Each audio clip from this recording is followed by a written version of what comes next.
84 વૈષ્ણવની ગાથા એમ તો હજારો લાખો વૈષ્ણવના ઘરે ઘરે રોજ ગવાય છે. સત્સંગના ક્રમમાં જ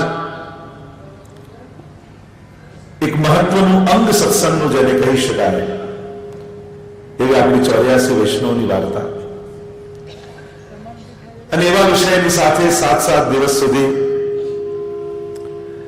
આ દિવ્ય ગાથા અહીંથી વહેવાની છે. પ્રારંભમાં તો એ વિચાર હતો કે 84-252 વૈષ્ણવની કથા થાય. મેં જતીનભાઈને એ જ કહ્યું કે 84 વૈષ્ણવની ગાથા ગાવામાં 7 દિવસ ઓછા પડે તો 252 તો પછી ઘણી વિસ્તાર વાળી કથા થઈ જાય.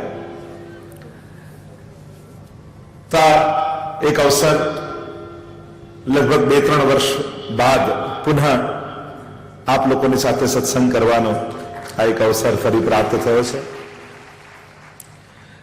વિનંતીઓ તો ઘણા વૈષ્ણવની આવતી હોય પણ સંજોગ ઠાકોરજી જ્યારે કરે ત્યારે જ સત્સંગનું સમાયોજન થતું હોય છે. ભાગ્યોદયેન બહુજન્મ સમર્જિતેન સત્સંગમં ચ લભતે પુરુષો યદા વૈ. ભાગ્યનો ઉદય થાય, સાધનો સગવડતાઓ આ બધું કદાચ કર્મથી પ્રાપ્ત કરી શકાય, પણ હૃદયમાં રહેલો ભાવ તો જેના ભાગ્યમાં ભગવાન લખે ને એને જ મળે. આપણે બધા જ પુષ્ટિ જીવો, બધા જ એવા સૌભાગ્યશાળી જીવ છે કે જેના ભાગ્યમાં ભગવાને ભાવ લખીને મોકલ્યા છે. અને એટલે તમારા મહાપ્રભુજી કહે છે કે બીજનું સ્થાપન તો સ્વયં પુરુષોત્તમે પુષ્ટિ જીવની અંદર કરેલું જ છે. કેવલ એ બીજને જલ, ખાતર આદિ આપી અને એનો વિકાસ કરવાનો છે. એટલે પ્રત્યેક પુષ્ટિ જીવની ભીતર ભક્તિના બીજનું સ્થાપન પરમાત્માએ કરેલું છે. મહદભાગી છો તમે, ભાગ્યશાળી છો. તમારી અંદર ભાવ તો ભગવાને આપ્યો, પણ પાછો એવા કુટુંબમાં તમને જન્મ આપ્યો જ્યાં ઠાકોરજીની સેવા બહુ સુગમ હોય, ભક્તિ કરવાની બધી સુવિધાઓ જ્યાં મળે એવા ઘરમાં જન્મ થવો એ પણ બહુ ભાગ્યશાળીનું કામ છે. ખૂબ જ મોટું ભાગ્ય હોય તો એવા ઘરમાં જન્મ મળે કે જ્યાં ભક્તિ કરવાની બધી જ સુવિધાઓ મળે. તો જેના જેના ઘરે ઠાકોરજી બિરાજે છે એ સર્વ વૈષ્ણવને હું અહીંયાથી વંદન કરું છું કે તમે ભાગ્યશાળી છો. એક તો વૈષ્ણવ કુટુંબમાં જન્મ તમને મળ્યો અને પાછો એવા ઘરમાં જન્મ મળ્યો ત્યાં ઠાકોરજીની સેવા બિરાજે છે.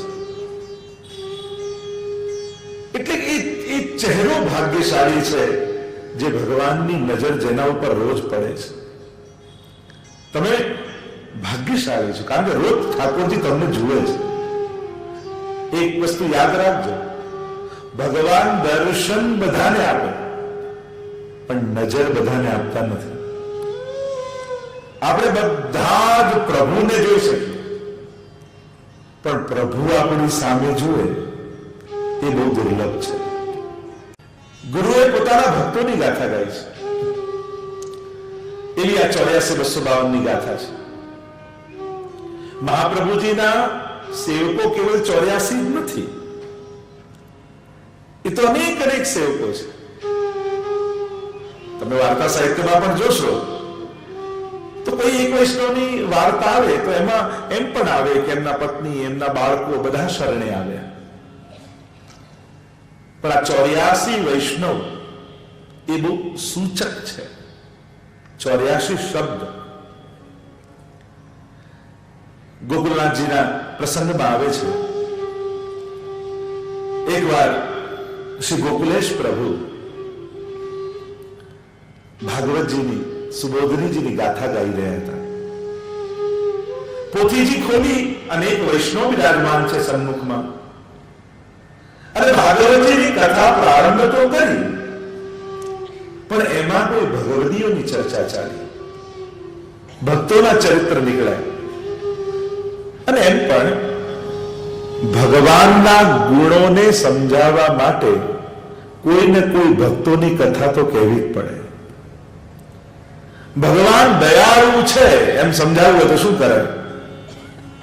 કે હા, દ્રૌપદીના ચીર પૂર્યા, શબરીના બેર ખાધા. તમારે ભગવાનના કોઈ પણ લક્ષણ સમજાવવા હોય તો ભક્તોના ચરિત્ર વગર ભગવાન પણ સમજાઈ ન શકાય. એટલે કે ભગવાનની ઓળખાણ એના ગુણો હોય, એના સામર્થ્ય હોય, એનો સ્વભાવ હોય, એ ભગવાન વિશે કહેવા માટે પણ કહેવું તો ભક્તોના જ ચરિત્ર પડે. ગોકુલેશ પ્રભુ કથા કહેતા કહેતા કોઈ ભક્તોના ચરિત્ર ગાવા લાગ્યા અને એમાં એવા મશગુલ થઈ ગયા કે ગાતા ગાતા આખો સમય ભગવદીઓના ચરિત્રમાં પૂરો થઈ ગયો. અને સત્સંગ પૂરો થવાનો સમય થયો, પોથી બંધ કરી. એટલામાં કોઈ વૈષ્ણવ આવીને કહ્યું, જયરાજ, આજ કથા તો રહી ગઈ. तब गोकुलनाथ जी ने कही कि कथा रह गई पर आज कथा को फल कह दियो. कथा रह गई पर कथाનું ફલ આજે કહી દીધું. કારણ કે ભગવાનના ચરિત્રનું કોઈ ફલ હોય તો એ ભગવદીઓની ગાથા જ છે. પ્રભુ પોતાના ગુણગાનથી એટલા પ્રસન્ન નથી થતા જેટલા ભગવદીઓના ગુણગાનથી થાય છે. પ્રભુ પોતાની સેવાથી એટલા પ્રસન્ન નથી થતા જેટલા એમના નિજજનોની સેવાથી પ્રસન્ન થાય છે, ભગવદીઓની સેવાથી પ્રસન્ન થાય છે. અને એટલા માટે વિશેષ કરીને પુષ્ટિ ભક્તિમાં ભગવદીઓની વિશેષ મહત્તા કહી છે. કહેવાય છે કે ભગવાન ભગવત સ્વરૂપ જેમની આપણે સેવા કરીએ છીએ એમની અંદર તો ધર્મ સ્વરૂપે બિરાજે છે. બોલે નહીં, કહે નહીં, ઘણી વાર હસે નહીં, વાત કરે નહીં, આજ્ઞા કરે નહીં. તો કે પ્રગટ એ ધર્મી સ્વરૂપનો અનુભવ કરવો હોય તો ક્યાંથી થાય? ત્યારે આપણા આચાર્યો કહે કે કદાચ એ સ્વરૂપમાં તો ધર્મ સ્વરૂપે પણ પ્રગટ પ્રભુનો અનુભવ કરવો હોય તો એ ભગવદીઓના હૃદયમાં બિરાજમાન છે. કે જ્યાં પ્રભુ ભગવદીઓની વાણી થકી માંગે છે, બોલે છે, હસે છે, વાત કરે છે. અને જ્યારે કોઈ ભગવદીનો સંગ મળે ત્યારે હંમેશા ધ્યાન રાખજો, એના હૃદયમાં પ્રગટ પુરુષોત્તમ બિરાજમાન છે, ધર્મી રૂપ પુરુષોત્તમ બિરાજમાન છે. અને એટલા માટે જ્યારે કોઈ પરમ ભગવદી એવો વૈષ્ણવ આપણને કંઈ કહે તો એમ માનવું કે આજે ઠાકોરજીએ મને કંઈ કહ્યું. કંઈક માંગે તો એમ માનવું આજે ઠાકોરજી આના નિમિત્ત બનાવી મારી પાસે કંઈક માંગ્યું. હસે તો એમ માનજો આજે ઠાકોરજી મારા પર પ્રસન્ન થયા. અને કોઈ ભગવદીના આશીર્વાદ મળી જાય તો માનજો આજે ઠાકોરજીએ મને આશીર્વાદ આપ્યા છે. અને એટલા માટે ભગવદીઓના હૃદયમાં પ્રભુ પ્રગટ સ્વરૂપે બિરાજતા હોય છે. એટલે આપણે ત્યાં વિશેષ મહાત્મ્ય ભગવદીઓનું કહ્યું છે.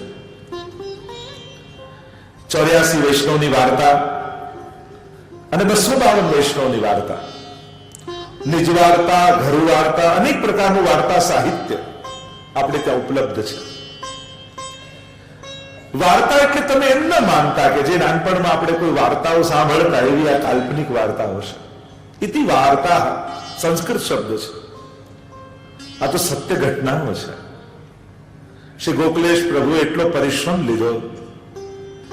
એક એક એક એક જે મહાપ્રભુજીના કૃપા પાત્ર જીવો હતા એમના જીવન ચરિત્રનું સંશોધન કરી એમના સ્વજનોને મળી અને એમના જીવનના એક એક ચરિત્રો આલેખ્યા છે. અને આ કોઈ સાધારણ નથી. મહતામ કૃપયા, મહાપ્રભુજીના સુરસ ગ્રંથમાં શબ્દો છે. મહદજનોની કૃપા, મહાજનો યેન ગતસ્સ પંથા. મહાભારતમાં પણ યક્ષ પ્રશ્નમાં કહ્યું કિમ પંથ. જ્યારે યુધિષ્ઠિર પ્રશ્ન કરે છે, જ્યારે યક્ષ પ્રશ્ન કરે છે પંથ કોને કહેવાય, શું છે પંથ, કયો પંથ કહેવાય? યુધિષ્ઠિરે કહ્યું, મહાજનો એને, મહાજનો જ્યાં ચાલ્યા છે એ જ અમારા માટે પંથ છે. કદાચ સંસ્કૃતના મોટા મોટા શ્લોકો ને ગ્રંથો આપણે ન સમજી શકીએ. આપણે બધા સંસારી જીવો, સંસારમાં રહેનારા, પરિવારની વચ્ચે રહેનારા, રોજગાર માટે રોજ દોડનારા, અનેક અનેક લૌકિક કાર્યોમાં આપણે બધા ફસાયેલા. એક તો સંસ્કૃત ભાષા સમજીએ નહીં, અને એમાં પણ આચાર્યોની વાણી તદુત્તમ અપી દુર્બોધમ અમારા સમજમાં ના આવે. તો આ બધા જ મહાપ્રભુજીના સિદ્ધાંતો સમજવા હોય તો શું કરવું? કઈ રીતે પુષ્ટિપથ પર ચાલવું? તો કદાચ કોઈ શ્લોકો યાદ રહે તો વાંધો નહીં, ન રહે તો વાંધો નહીં, પણ કોઈ એક ભગવદીનું ચરિત્ર યાદ રહી જાય ને, અને બસ એમણે જીવનમાં અપનાવેલા સિદ્ધાંતોને એમની પાછળ પાછળ આપણા પણ પગ ભંડારો થવા લાગે, આપણે પણ એ રસ્તે ચાલવા લાગીએ, તો ચોક્કસ એ નિકુંજ નાયક શ્રીનાથજી સુધી આપણી પણ પ્રાપ્તિ થશે. એવું આ ભગવદીયના દિવ્ય ચરિત્રો છે. નારદજીના શબ્દોમાં કહું તો મહત સંગસ્ત દુર્લભો અગમ્ય અમોઘશ્ચ. આવા મહાન ભગવદીઓના ચરિત્ર કેવા છે, એમનો સંગ કેવો છે. મહત સંગસ્ત દુર્લભો. સૌથી પહેલા તો આવા ભગવદીઓ મળવા દુર્લભ છે. ગીતાજીમાં પણ ભગવાન કહે કે કોઈ કરોડોમાં એક આવો મારો ભગવદી થાય. મળી જાય તો એમનો સંગ દુર્લભ છે. સંગ થઈ જાય તો એમનામાં સ્નેહ થવો દુર્લભ છે, અને સ્નેહ થઈ જાય તો એમની આજ્ઞાનું પાલન દુર્લભ છે. આ દુર્લભ તત્વો છે. પણ એક વસ્તુ સમજી લેવાની જરૂર છે. દુર્લભો અગમ્ય સહજમાં ગમ્ય નથી, પણ अमोघस છે. नारद जी ने कहा भगवदियों का संग वो अमोघ है, એટલે કે જે ક્યારે પણ નિષ્ફળ ન જાય એવું અમોઘ છે. અને એટલા માટે પ્રગટ થઈને આ ભગવદીઓ સામે જ આવે જરૂરી નથી, પણ ગોકુલેશ પ્રભુની વાણી જ પ્રગટ છે.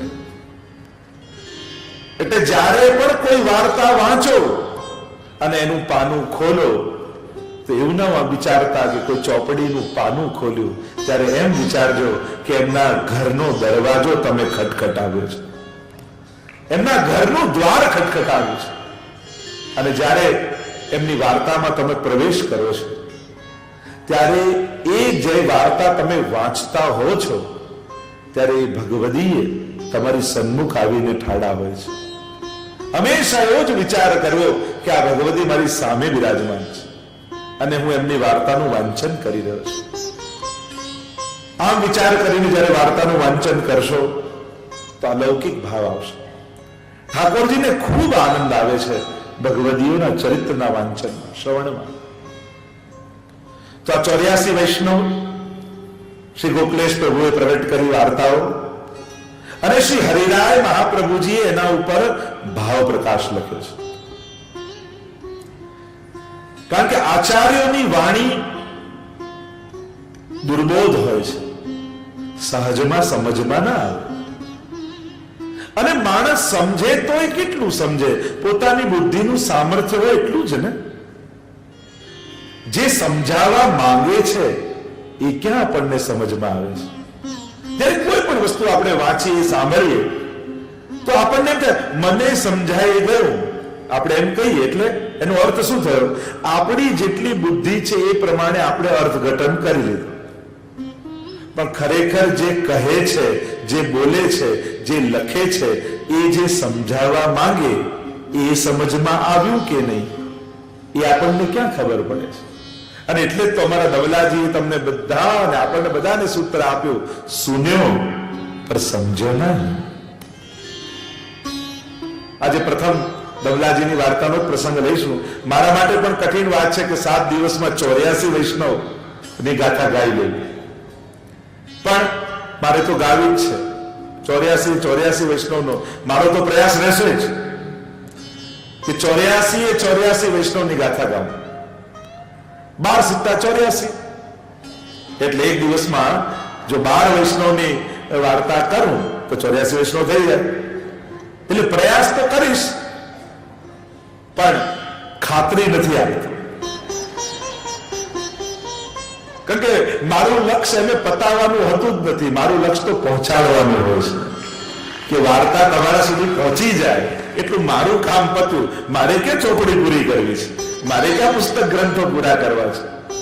મારે તો એક વૈષ્ણવનો ભાવ તો એક વૈષ્ણવ સુધી પહોંચી જાય એટલે આપણી સફળતા. પણ પ્રયાસ રહેશે. સૌથી પહેલા શ્રી ગોકુલેશ પ્રભુ 84 વૈષ્ણવનો ભાવ બતાવે છે કે 84 વૈષ્ણવ જ શા માટે? 84 વૈષ્ણવની વાર્તા કહીએ છીએ. વૈષ્ણવ તો અનેક છે. અમુક આંક આપણે ત્યાં સૂચનાત્મક છે, કંઈક સાંકેતિક હોય છે. કેટલાક અક્ષરો પવિત્ર માન્યા છે, કેટલાક આદરણીય માન્યા છે. જેમ 11 નો આંક આપણે ત્યાં એકાદશીના રૂપે શુભ માનીએ છીએ. 56 નો આંક આપણે ત્યાં વિશેષ રૂપે માન્યો છે, 56 ભોગ આદિ થાય છે. 84 નો આંક આપણે ત્યાં વિશેષ રૂપે માન્યો છે. 108 એનો પણ વિશેષ રૂપે. 1008 શાસ્ત્ર નામો પણ છે. એમ ઘણા બધી સંખ્યાનો વિચાર કરી શકાય. પણ અહીં 84 વૈષ્ણવની વાર્તા છે. 84 કોષ છે, 84 સ્તંભનો મનોરથ કરતા હોય છે, 84 લક્ષ યોનિઓ છે. 84 ઉપર પણ ઘણી બધી ચર્ચા કરી શકાય છે. 8 અને 4 એની પણ ચર્ચા થઈ શકે છે. પણ હું સીધો વિષય ઉપર જ જઈશ એટલે અંક ગણિતમાં બહુ નહીં પડું. બાકી ઘણા ભાવો આપણે ત્યાં 8, 4, 84 બેઠક શ્રી મહાપ્રભુજીની છે. એમાં પણ અનેક ભાવો આપણે ત્યાં બતાવ્યા છે. તો 84 વૈષ્ણવની વાર્તાનો અર્થ કોઈ કાલ્પનિક કથાઓ નથી થતી. વાર્તાનો અર્થ એ પ્રસંગ થાય છે, એ વાત થાય છે, જે સત્ય ઘટનાઓ બની ચૂકી છે. શ્રી મહાપ્રભુજી અને ગુસાઈજીના જીવનકાળ દરમિયાન આ એક સાહિત્યનો વૈભવ આપણા બધા પાસે છે. તો એ વૈભવ 84-252 રૂપે શ્રી ગોકુલેશ પ્રભુએ આપણને આપ્યો છે. આના રચયિતા શ્રી ગોકુલનાથજી છે. અને એટલા માટે પણ એક વંદનીય આ વાર્તાઓ થઈ જાય છે, કારણ કે કોઈ સાધારણ જીવના મુખ્યા નથી ગવાય. સ્વયં સાક્ષાત પૂર્ણ પુરુષોત્તમ સ્વરૂપ શ્રી ગોકુલેશ પ્રભુના મુખારવિંદથી ગવાય છે. અને એના ઉપર આપણા પ્રાણ પ્રિય શ્રી હરિરાય મહાપ્રભુજીએ જ્યારે ભાવ પ્રકાશ લખ્યો હોય ત્યારે એની પ્રમાણિકતા, એની ઓથેન્ટિસિટી ખૂબ વધી જતી હોય છે. જો પ્રભુના અનેક પ્રકારના પ્રસંગો, અનેક પ્રકારની લીલાઓના વર્ણનો, અનેક પ્રકારના ઉપદેશો આપણે ત્યાં પ્રસિદ્ધ છે, પણ એની ઓથેન્ટિસિટી એની કર્તા ઉપર ડિપેન્ડ રાખે છે કે આ કોણે રચના કરી છે, કોણે આને ગાયું છે, કોણે આનું સંકલન કર્યું છે. અને એટલા માટે એની વિશેષ મહત્તા આપણે ત્યાં છે. તો 84 વૈષ્ણવની વાર્તા સૌથી પહેલા તો શ્રી ગોકુલેશ અને શ્રી હરિરાય મહાપ્રભુજી સમજાવે છે. 84 વૈષ્ણવ એટલા માટે એમ તો 4 પ્રકારના પ્રકૃતિના જીવોની વાત કરી છે. વિવિધ પ્રકારનું સર્જન ઠાકોરજીનું છે. તો આ લીલાત્મક જીવો 4 પ્રકારના છે. એક છે નિર્ગુણ, બીજા છે તામસ, રાજસ અને સાત્વિક. આ 4 પ્રકારના છે. તમારે સુબોધનીજી પણ સમજવા હોય ત્યારે ગોપી ગીત, વેણુ ગીત આદિના અર્થો કરો ત્યારે મહાપ્રભુ સમજાવે કે આ શ્લોક ગાનારા ગોપીઓ કયા પ્રકારના છે. જેમ ગોપી ગીતમાં પણ આપણે જોઈએ તો 19 શ્લોકો ગોપી ગીતમાં હોય, પણ ત્યાં 19 શ્લોક ગાનારા ગોપીજનો જુદા હોય. રાસમાં પણ અનેક પ્રકારના ગોપીજનોની વાત શ્રી મહાપ્રભુજી કરે. આ તામસ ગોપી, આ રાજસ ગોપી, આ સાત્વિક ગોપી, આ તામસ ગોપી, આ તામસ રાજસ ગોપી, આ તામસ સાત્વિક ગોપી, આ રાજસ ગોપી, આ રાજસ તામસ ગોપી, આ રાજસ સાત્વિક ગોપી. સમજમાં આવી ગયું? નહીં? અનેક પ્રકારના ભગવદી જીવો છે અને આ સર્વ ગોપીજનો ઠાકોરજીની જ આનંદાંશ સૃષ્ટિનો વિસ્તાર છે. કારણ શ્રી ઠાકોરજીના મુખારવિંદમાંથી સ્વામીજી, સ્વામીજીના મુખારવિંદમાંથી ચંદ્રાવલીજી, ચંદ્રાવલીજીના મુખારવિંદમાંથી લલિતાજી, આમ આ જ પ્રકારે આખી લીલાત્મક સૃષ્ટિનું સર્જન થાય છે. એકોહમ બહુશ્યામ પ્રજાએય, જે વેદની વાત છે, એકમાંથી અનેક પ્રભુ થાય છે. તો આ સમગ્ર જે લીલા પરિકર છે એનું સર્જન સ્વયં પ્રભુના આનંદાંશનો વિસ્તાર છે. તો આ 4 પ્રકારના લીલાત્મક જીવો છે: નિર્ગુણ, તામસ, રાજસ અને સાત્વિક. અને 84 લાખ યોનિમાં જીવ ભમે છે. તો આ 4 પ્રકારના જીવો જ્યારે લીલામાંથી વિખૂટા પડ્યા અને અનેક પ્રકારની યોનિમાં ગયા, કેવળ મનુષ્યની જ હોય એવું જરૂરી નથી. તમે 252 આદિમાં જોશો તો કબૂતર કબૂતરીની પણ વાર્તા આવશે. અનેક પ્રકારના જીવોની. જે જીવ જાતિ હોય કોઈ રે, તેને તત્ક્ષણ સર્વે સુખ હોય રે. જેને શ્રી વિઠ્ઠલનાથ વિચારે રે, તેને પ્રગટ પદાર્થ ચારે રે. વલ્લભાખ્યાનમાં મારા ગોપાલદાસજી કહે છે અનેક પ્રકારમાં જીવ ગયા. તો આ 4 પ્રકારના જીવોનો ઉદ્ધાર શ્રી મહાપ્રભુજી અને ગુસાઈજીએ કરી અને એમનો લીલામાં ફરી ગ્રહણ કર્યું છે. તો નિર્ગુણ જીવો જે છે એમનો સ્વીકાર શ્રી મહાપ્રભુજીએ કર્યો છે. એ છે 84 જીવો. અને આ 84 જીવોને લઈ 84 લક્ષ યોનિમાં જ્યાં જ્યાં દૈવી જીવો છે એ બધા દૈવી જીવોને 84 લક્ષ યોનિમાંથી ઉદ્ધાર કર્યા. નિર્ગુણ પ્રકારના જીવોનો મહાપ્રભુજી દ્વારા અંગીકાર થયો અને લીલામાં સ્વીકાર થયો. અને તામસ 84, તામસ રાજસ 84 રાજસ અને 84 સાત્વિક, એમ 84 ગુણ્યા 3 કેટલા થાય? 252. તો આમ તામસ, રાજસ અને સાત્વિક, આ 84 એ 3 પ્રકારના જીવોનો શ્રી ગુસાઈજી દ્વારા સ્વીકાર થયો, એમનો લીલામાં અંગીકાર થયો. અને એટલા માટે 84 વૈષ્ણવની વાર્તા. બીજો એક ભાવ એ બતાવ્યો રસશાસ્ત્રમાં 84 પ્રકારના રસાત્મક લીલાઓ કહી છે. અને એ 84 પ્રકારની રસાત્મક લીલાઓ દ્વારા શ્રી મહાપ્રભુજી એ જીવોને ઠાકોરજીની લીલામાં સ્વીકૃત કર્યા છે, જે આ લીલાથી વિખૂટા પડેલા જીવો હતા. અને એટલા માટે 84 પ્રકાર, 84 વૈષ્ણવ. ત્રીજો ભાવ એ બતાવ્યો દ્વાદશાંગો હિ પુરુષાહ. વેદમાં ઠાકોરજીના 12 અંગ કહ્યા છે. દ્વાદશાંગ, જેમ ભાગવતજીના 12 સ્કંદ છે, શ્રીનાથજી બાવાના 12 અંગ છે, એમ શ્રી મહાપ્રભુજીના પણ 12 અંગ છે. દ્વાદશ અંગ સ્વયં પુરુષોત્તમ સ્વરૂપ છે. અને 12 અંગ શ્રી મહાપ્રભુજીના. અને જે ધર્મો ઠાકોરજીમાં બિરાજે છે એ સમસ્ત ધર્મો શ્રી મહાપ્રભુજીમાં પણ બિરાજે છે. અને એટલા માટે જ સપ્તશ્લોકીમાં શ્રી ગુસાઈજી વર્ણન કર્યું છે કે મહાપ્રભુજીમાં ઐશ્વર્ય, વીર્ય, યશ, શ્રી, જ્ઞાન અને વૈરાગ્ય. જે પ્રભુમાં 6 ધર્મો છે એ 6 ધર્મો શ્રી મહાપ્રભુજીમાં છે. અને પાછું ધર્મી સ્વરૂપ પ્રભુ પણ છે, જે આ 6 ને ધારણ કરી રાખે છે. તો 6 ધર્મ અને 7મું ધર્મી અને 12 અંગ, તો 12 સત્તા 84. એટલે કે આ 84 વૈષ્ણવ બીજા કોઈ નથી, સાક્ષાત મહાપ્રભુજીના શ્રીઅંગ રૂપ જ છે. સર્વાંગ શ્રી વલ્લભના અંગ રૂપ આ 84 વૈષ્ણવ છે. કારણ કે 12 અંગ અને દરેક અંગમાં 7 સધર્મ અને 7મો ધર્મી, આમ સર્વાંગ શ્રી વલ્લભનું.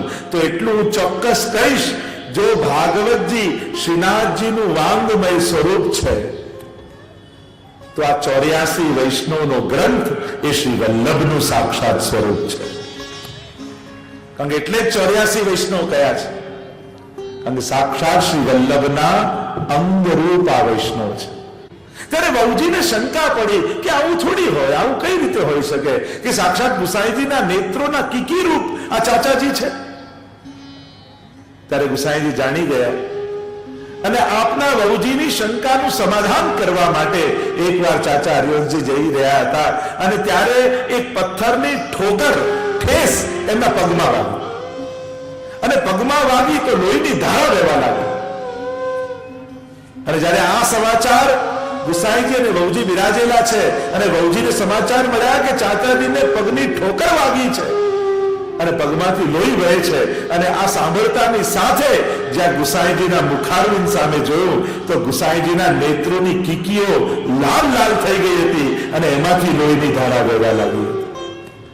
અને ત્યારે ગુસાઈજી અનુભવ કરાવ્યો કે આ મારા સેવકો અને મારા વૈષ્ણવો મારાથી તડકું બરાબર પણ, ક્ષણ બરાબર પણ, એક રંક રંચક, એક કણ બરાબર પણ મારાથી જુદા નથી. આ બધું જ મારું અંગ રૂપ છે. જેમ વ્રજ ભક્તો અને વ્રજ ઠાકોર એ સબ મેરો અંગ, એમ જ્યારે કીર્તન સાહિત્યમાં ઠાકોરજી કહે છે આ બધું મારું અંગ રૂપ છે. મારા જ શ્રીઅંગની સૃષ્ટિનો વિસ્તાર મારા વ્રજ ભક્તો છે. તો આમ 84 અને 252 વૈષ્ણવ, 84 વૈષ્ણવ એ શ્રી વલ્લભના અંગરૂપ અને 252 વૈષ્ણવ એ શ્રી ગુસાઈજીના અંગરૂપ છે. અને એટલા માટે એ બંનેમાં ક્યારેય પણ ભેદ જાણવો નહીં. વાર્તા સાહિત્યમાં આવશે, મહાપ્રભુજી પોતાનાથી થયેલો અપરાધ ક્ષમા કરે પણ આપના નિજજનોનો અપરાધ ક્યારે નહીં કરવો. ઠાકોરજીમાં, ગુરુમાં આ બે વસ્તુ યાદ રાખો. કદાચ પ્રભુ અને ગુરુનો અપરાધ થાય તો વાંધો નહીં, પણ એમના જે પ્રિય ભગવદીઓ છે એમના અપરાધથી હંમેશા ડરવું.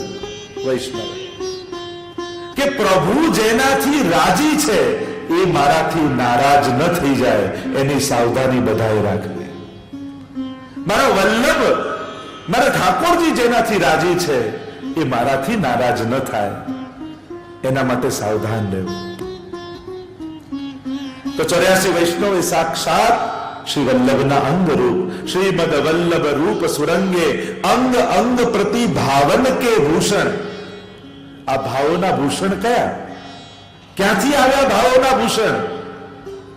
તો કે આ 84 વૈષ્ણવના જે ભાવ છે ને એ જ વલ્લભના ભૂષણ રૂપ છે.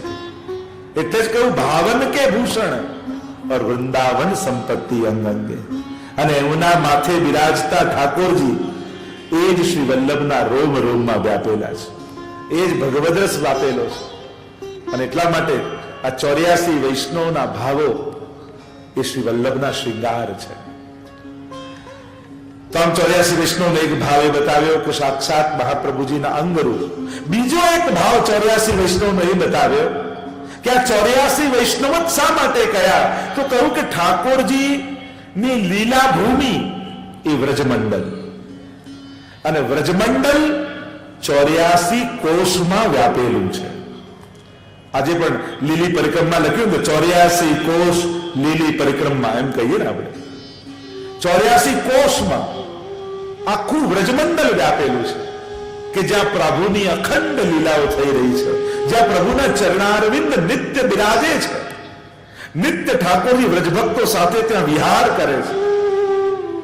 એ 84 કોષમાં ફેલાયેલું છે. અને આ 84 વૈષ્ણવો કેમ કહ્યા? કારણ કે બતાવવા માટે કે આ 84 વૈષ્ણવ એ બીજા કોઈ જીવો નથી.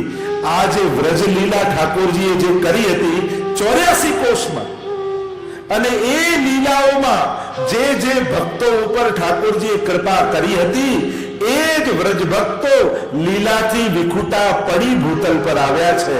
અને એટલા માટે 84 વૈષ્ણવની વાર્તા કહી છે, અભેદત્વ બતાવવા માટે કે આ બીજા કોઈ જીવો નથી, આ એક જીવો છે જે 84 કોષમાં વ્રજભક્તો વ્યાપેલા છે, જેમના ઉપર ભગવત સ્વરૂપે ઠાકોરજીએ કૃપા કરી. હવે એ જ ભગવત સ્વરૂપ મહાપ્રભુજી રૂપે ભૂતલ પર પધાર્યું, અને આ જીવો લીલાથી કોઈ ને કોઈ દોષ કે અપરાધને કારણે વિખુટા થયા છે, તેમને ફરી 84 કોષની લીલામાં લઈ જવાના છે.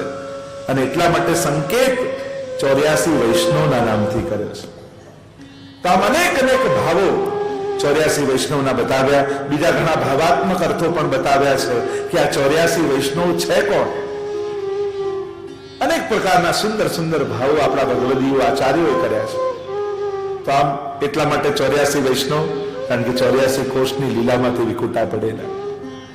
આ બીજું કોઈ નથી. જે વે ગોપ વધુ હતી બ્રજમે, એ જ આ વૈષ્ણવ બનીને આવે છે. એટલે ગુસાઈજી આદિની વધાઈમાં આપણે ગાઈએ છીએ, જે વસુદેવ કીએ પૂરણ તપ સો ફલ ફલિત શ્રી વલ્લભ. જે વસુદેવ કીએ પૂરણ તપ સો ફલ ફલિત શ્રી વલ્લભ દેહ. જે ગોપાલ પૂતે તે અભયાન બસે નિજ ગેહ. સોફલ ફલિત શ્રી વલ્લભ દેહ.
ભગવાન વિશે ગુણગાન ખૂબ કર્યા, પણ જ્યારે આનંદને ન પામી શક્યા ત્યારે ગોપીજનો બનીને આવ્યા.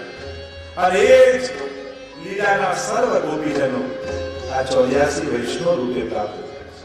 એ નિર્ગુણ ગોપીજનો છે. અને એટલા માટે 84 કોષમાં વ્યાપેલી પ્રભુની આ પ્રત્યેક લીલાઓમાં જે જે વ્રજભક્તોએ આનંદ લીધો છે, એ જ વ્રજભક્તો 84 વૈષ્ણવ રૂપે ભૂતલ પર પધારે છે. કામ 84 ના અનેક ભાવ બતાવ્યા. આગળ 84 વૈષ્ણવની વાર્તાનો પ્રારંભ શ્રી ગોકુલેશ પ્રભુ કરે છે. અને પ્રથમ વાર્તા શ્રી દામોદરદાસ ખરસાણીજી પ્રારંભ કરે છે. આ સર્વ વૈષ્ણવોના સ્વરૂપાત્મક છે. પ્રથમ વૈષ્ણવ દમલાજી. 84 વૈષ્ણવની વાર્તામાં તો પૂર્વજન્મનો યા પૂર્વજીવનનો બહુ વિસ્તાર નથી. આપણે ત્યાં 3 જન્મની વાર્તા કહેવામાં આવે છે. 84 વૈષ્ણવ નીચે જુઓ તમે 3 જન્મ કી વાર્તા. 3 જન્મ કયા? તો કે પહેલા લીલામાં આ જે સખી સ્વરૂપે હતા એનો પહેલો જન્મ. લીલામાં કોઈને કોઈ અપરાધ યા ભગવદ ઈચ્છાથી એ જીવ ભૂતલ પર આવ્યો અને મા બાપને ત્યાં એમનો જન્મ થયો. એ એમનો બીજો જન્મ. અને ત્રીજું, આ જીવો જ્યારે મહાપ્રભુજી અને ગુસાઈજીના શરણે આવ્યા અને આપણે ત્યાં બ્રહ્મ સંબંધ પણ એક નવો જન્મ માનવામાં આવે છે. બસવાઓની વૈષ્ણવની વાર્તા આદિમાં તો આવે છે, પરીક્ષા કરી કે આ નવો જન્મ થાય છે કે નહીં. તો નવો જન્મ થાય છે કે નહીં, અને ત્યારે પરીક્ષા કરી અને ધન ગીરવે મૂક્યું કે મેં આ જન્મમાં તમારી પાસે નથી લીધું, સાબિત કરીને બતાવ્યું અને પ્રમાણિત કર્યું કે બ્રહ્મ સંબંધ એ નવો જન્મ છે. તો આમ 3 જન્મની વાર્તા આપણે ત્યાં માનવામાં આવે છે. 84 વૈષ્ણવની વાર્તામાં લીલામાં એમનું શું સ્વરૂપ છે એની ચર્ચા પહેલા કરવામાં આવે. કારણ લીલામાં જે સેવામાં એમની રુચિ છે યા જે પ્રકારની પ્રકૃતિ છે એ પ્રકારની ભાવના લઈને ભૂતલ પર આવે છે. અને જેમના દ્વારા એમને શ્રાપ લાગ્યો હોય એમના હાથે ફરી એમનો લીલામાં સ્વીકાર થાય છે. દમલાજીની વાર્તામાં જો પ્રવેશ કરીએ તો આ દમલાજીનું લીલાત્મક સ્વરૂપ, ત્યાં તો જન્મ નથી, ત્યાં તો પ્રાગટ્ય છે. લીલામાં જ્યારે પ્રગટે છે આ સર્વ ગોપીજનો ભગવત ઈચ્છા યા સ્વામીજીની ઈચ્છાથી એ લોકો એ જ પ્રકારે એમનું પ્રાગટ્ય છે. શ્યામા સતદલ નયન સુંદરી, જેમ ગોપાલદાસજી પણ વર્ણન કર્યું છે કે ત્યાં સ્વામીજીના હૃદયમાં જાગતા મનોરથો સખી સ્વરૂપે પ્રગટ થઈ જાય છે. અને જે ભાવના પ્રગટ થઈ હોય એ જ ભાવના, કારણ કે ત્યાં બધું સ્વરૂપાત્મક છે, એટલે સખીનું સ્વરૂપ ધારણ કરીને એ જ સમય તત્કાળ પ્રગટ થઈ જાય ઠાકોરજી અને સ્વામીજીને સુખ આપવા માટે. તો આવા કરોડો ગોપીજનો છે, કોટી કોટી ગોપીજનો છે. અને ત્યાં જન્મ નથી કે બાળપણથી લઈને યુવાન, ત્યાં 3 વસ્તુ લીલામાં નથી. એક, કાલકૃત ક્ષય નથી, કર્મકૃત પરિણામ નથી અને સ્વભાવકૃત બંધન નથી. આ 3 વસ્તુ લીલામાં નથી. ત્યાં જે રીતે સ્વામીજી અને ઠાકોરજી એમને પ્રગટાવ્યા છે એ જ રીતે સદાય રહે છે. 16 વર્ષના ગોપીજનો પણ 16 વર્ષને એક દિવસના નથી થતા, એ સદાય 16 વર્ષના જ રહે છે. કુમારિકા આ જે શ્યામા સ્વરૂપે પ્રગટ છે એ જ રૂપે રહે છે. વ્રજમાં પણ ઠાકોરજી 11 વર્ષ ને 52 દિવસ બિરાજ્યા, તો એમ ન માનતા કે ઠાકોરજી 11 વર્ષ ને 52 દિવસના હતા. એ તો સર્વ સ્વરૂપે બિરાજે છે. કેવલ 11 વર્ષ ને 52 દિવસની અવધિ સુધી પ્રભુ વ્રજમાં બિરાજે, પણ એ 11 વર્ષ ને 52 દિવસના જતા એવું ન કહેવાય. તમે હવેલીમાં જ્યારે પણ ચિત્રકામ વાળી પીછવાઈ જુઓ છો ત્યાં તમને ક્યારે ઠાકોરજી 11 વર્ષના દેખાય છે? બાળક જેવા દેખાય છે? કોઈ પણ પીછવાઈમાં એ તો કિશોર જ દેખાય છે. રાસ કરતા દેખાય, હોલી ખેલતા દેખાય, દાન માંગતા દેખાય, કોઈ બાળક તો દેખાતું નથી. એટલે કે પ્રભુ તો ત્યાં સર્વ સ્વરૂપે બિરાજે છે. ભક્તોનો જેવો ભાવ હોય એવા સ્વરૂપે બિરાજે.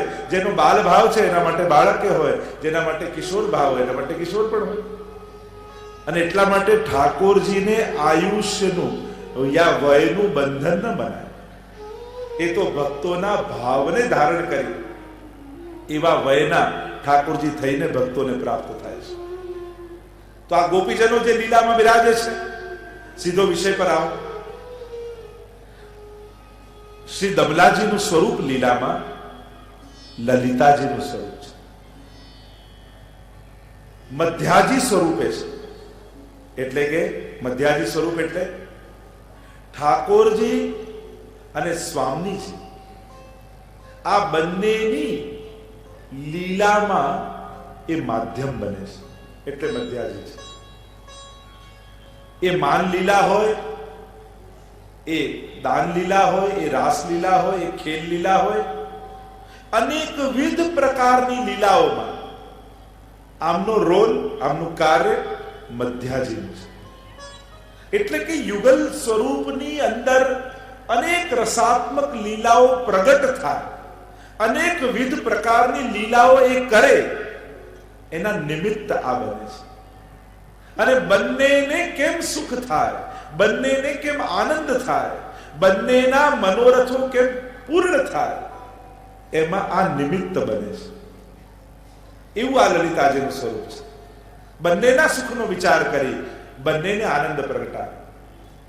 જેમ એક ઉદ્દીપન હોય, એક આલંબન હોય. આલંબન વિભાવ અને ઉદ્દીપન વિભાવ. હવે ઘણી બધી આપણે ત્યાં રસાત્મક એ પ્રસંગો કયા છે, ચરિત્રો કયા છે, એના અનેક પ્રકાર કયા છે, પણ એમાં ઊંડા ન જતા આ લલિતાજીનું સ્વરૂપ દમલાજીનું છે. અને એવા પરમ ચતુર છે કે ચતુરાઈ પૂર્વક જો સેવામાં બે પ્રકારના જીવ જોવા મળશે. એક બહુ નિર્દોષ, બહુ ભોળા હોય, એવા પણ ભગવદીઓ છે કે જે ચતુરાઈ જાણતા નથી.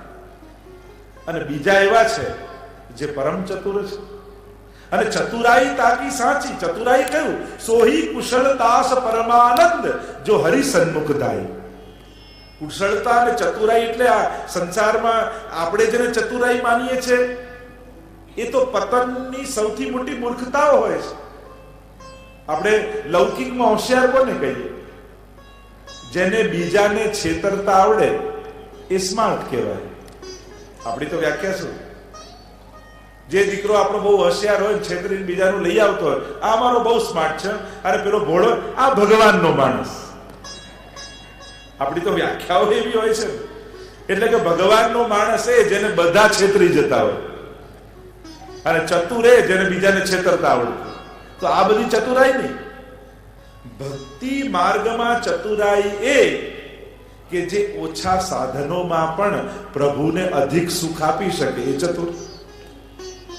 પોતાની અનાવડતતામાં પણ, જે અનાવડતતાથી પણ, આપણે ઘણીવાર એવી આવડત ના હોય છતાંય કેમે કરી જે પ્રભુને સુખનો વિચાર કરે, પ્રભુની પ્રસન્નતાનો વિચાર કરે અને પ્રભુને આનંદિત કરી દે, એનાથી અધિક બીજો કોઈ ચતુર નથી.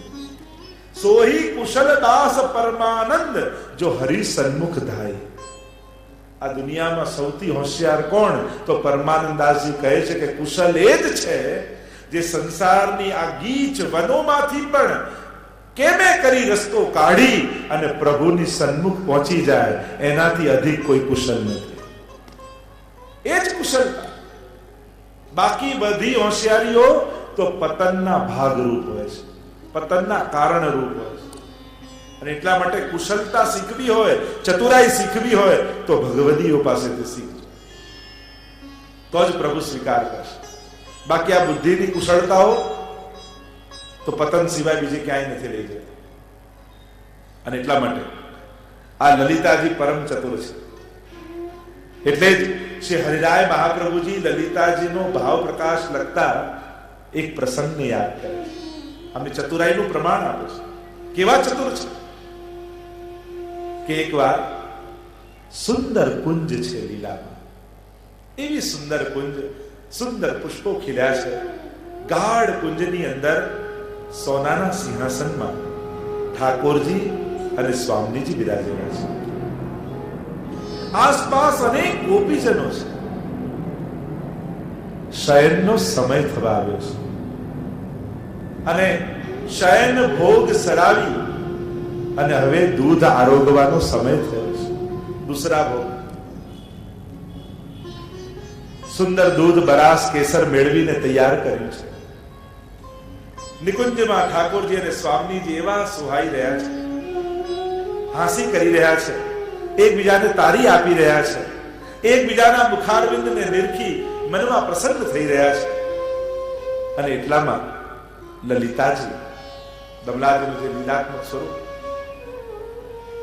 સોનાના કટોરામાં બરાસ ભેળવી, ચારોળી ભેળવી, કેસર ભેળવી, દૂધને ઓટાવી અને બંને યુગલ સ્વરૂપને દૂધ આરોગાવવા માટે લઈને પધાર્યા. અને અહીંયા કટોરો લઈને પહેલા ઠાકોરજીની પાસે લઈ ગયા. ઠાકોરજીએ કહ્યું, ના, પહેલા સ્વામીજીને આરોગાવો. રાધા અધર સુધા વિના પીયુને બીજું તે કાંઈ નવ ભાવે છે. માતાનું મન રંજવા આરોગ્યા બહુ સ્વાદે છે. વલ્લભા પહેલા સ્વામીજીને આરોગાવ, પછી હું પીશ. સ્વામીજી પાસે લીતાજી રહીને ગયા કે ના ના, અરે પહેલા પ્રભુ આરોગે પછી મારાથી લેવાય. મારાથી કેમ લેવાય?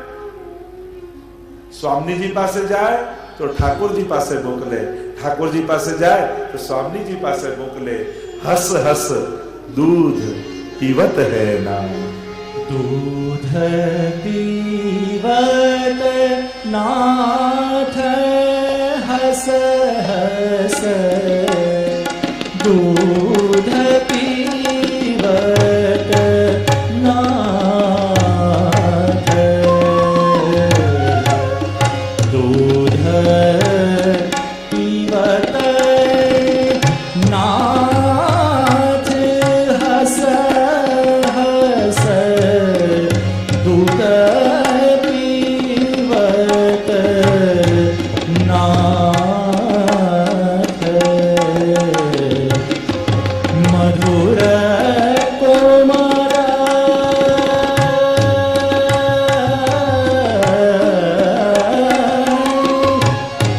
मधुर कोमल बचन कही कही. मधुर कोमल बचन कही कही. प्राण प्यारी साथ हस हस. दूध पीवत नाथ. લલિતાજી કટોરો લઈને ઠાકોરજી પાસે જાય ને ઠાકોરજી મોકલે ના પેલા સ્વામીજીને આરોગાવ. સ્વામી પાસે જાય તો સ્વામીજી કહે ના પેલા પ્રભુને આરોગાવ. ચતુર છે ને લલિતાજી. મનમાં વિચાર કરે કે આમ જ કરતી રહીશ તો દૂધ તો સાવ ઠંડુ થઈ જશે અને પ્રભુને સ્વામીજી ભૂખ્યા રહેશે. શું કરવું, શું કરવું જોઈએ? મનમાં વિચાર થયો કે જો આ કટોરો હું ઠાકોરજીના હાથમાં આપું, કારણ કે જેના હાથમાં આપીશ એ પહેલા આરોગાવશે સામેવાળા. કારણ કે જો સ્વામીજીના હાથમાં આપીશ તો ઠાકોરજીને, ઠાકોરજીના હાથમાં આપીશ તો સ્વામીજીને.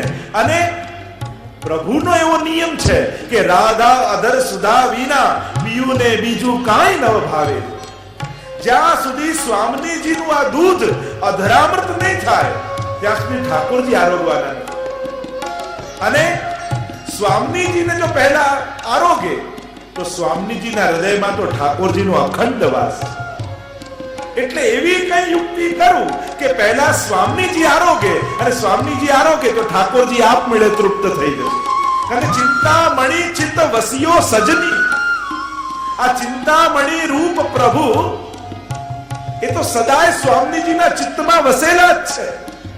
અને યુક્તિ કરી, ચતુરાઈ કરી, કારણ કે ચતુર એ છે જે પ્રભુને અધિક સુખ આપી શકે.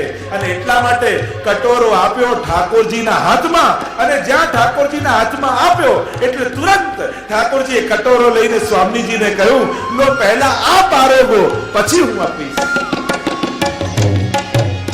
કનક કટોરા ભરો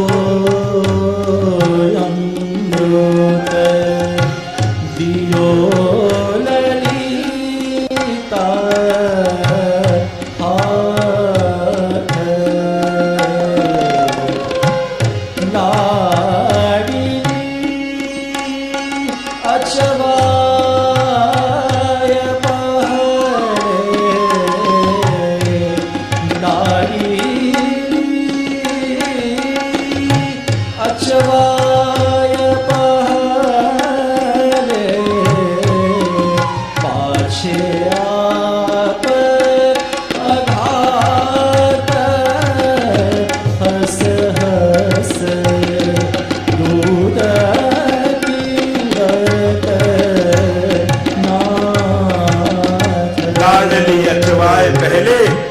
પાછે આ પધાર. એટલે ઠાકોરજીએ તુરંત કટેરો લીધો અને સ્વામીજીના મુખમાં માંડ્યો. સ્વામીજી અધરામણ કરીને આપ્યું અને હવે પાછે આ પધાર. હવે ઠાકોરજી પાન કરી રહ્યા. બંને લલિતાજીની ચતુરાઈ સમજી હસ હસ દૂધ પીવત હે નાન. અને લલિતાજીની સામે જોઈ મંદ મંદ મુસ્કાન કરી રહ્યા છે, હસી રહ્યા છે કે લલિતાજી કેવા ચતુર છે. આપણા બંનેના મનમાં શું છે એ લલિતાજી જાણે. અને એટલા માટે દમલાજી એવા જ છે કે શ્રીનાથજી અને મહાપ્રભુજી બંનેના મનની જે જાણે એ જ દમલા છે. અને એટલા માટે મહાપ્રભુજી કહે, દમલા ये मार्ग तेरे लिए प्रकट किया. श्याम श्याम की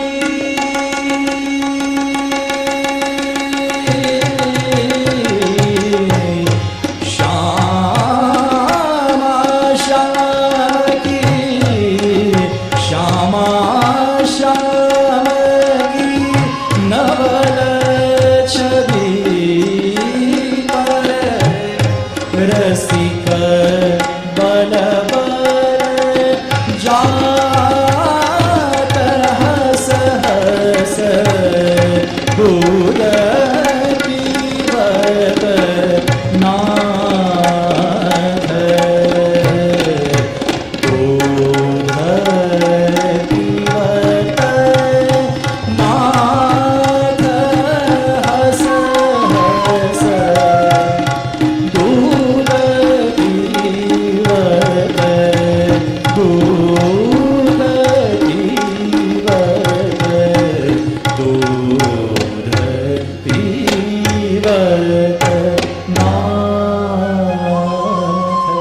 આવા ચતુર લલિતાજી અને આવા ચતુર લલિતાજીનું સ્વરૂપ શ્રી દમલાજી છે.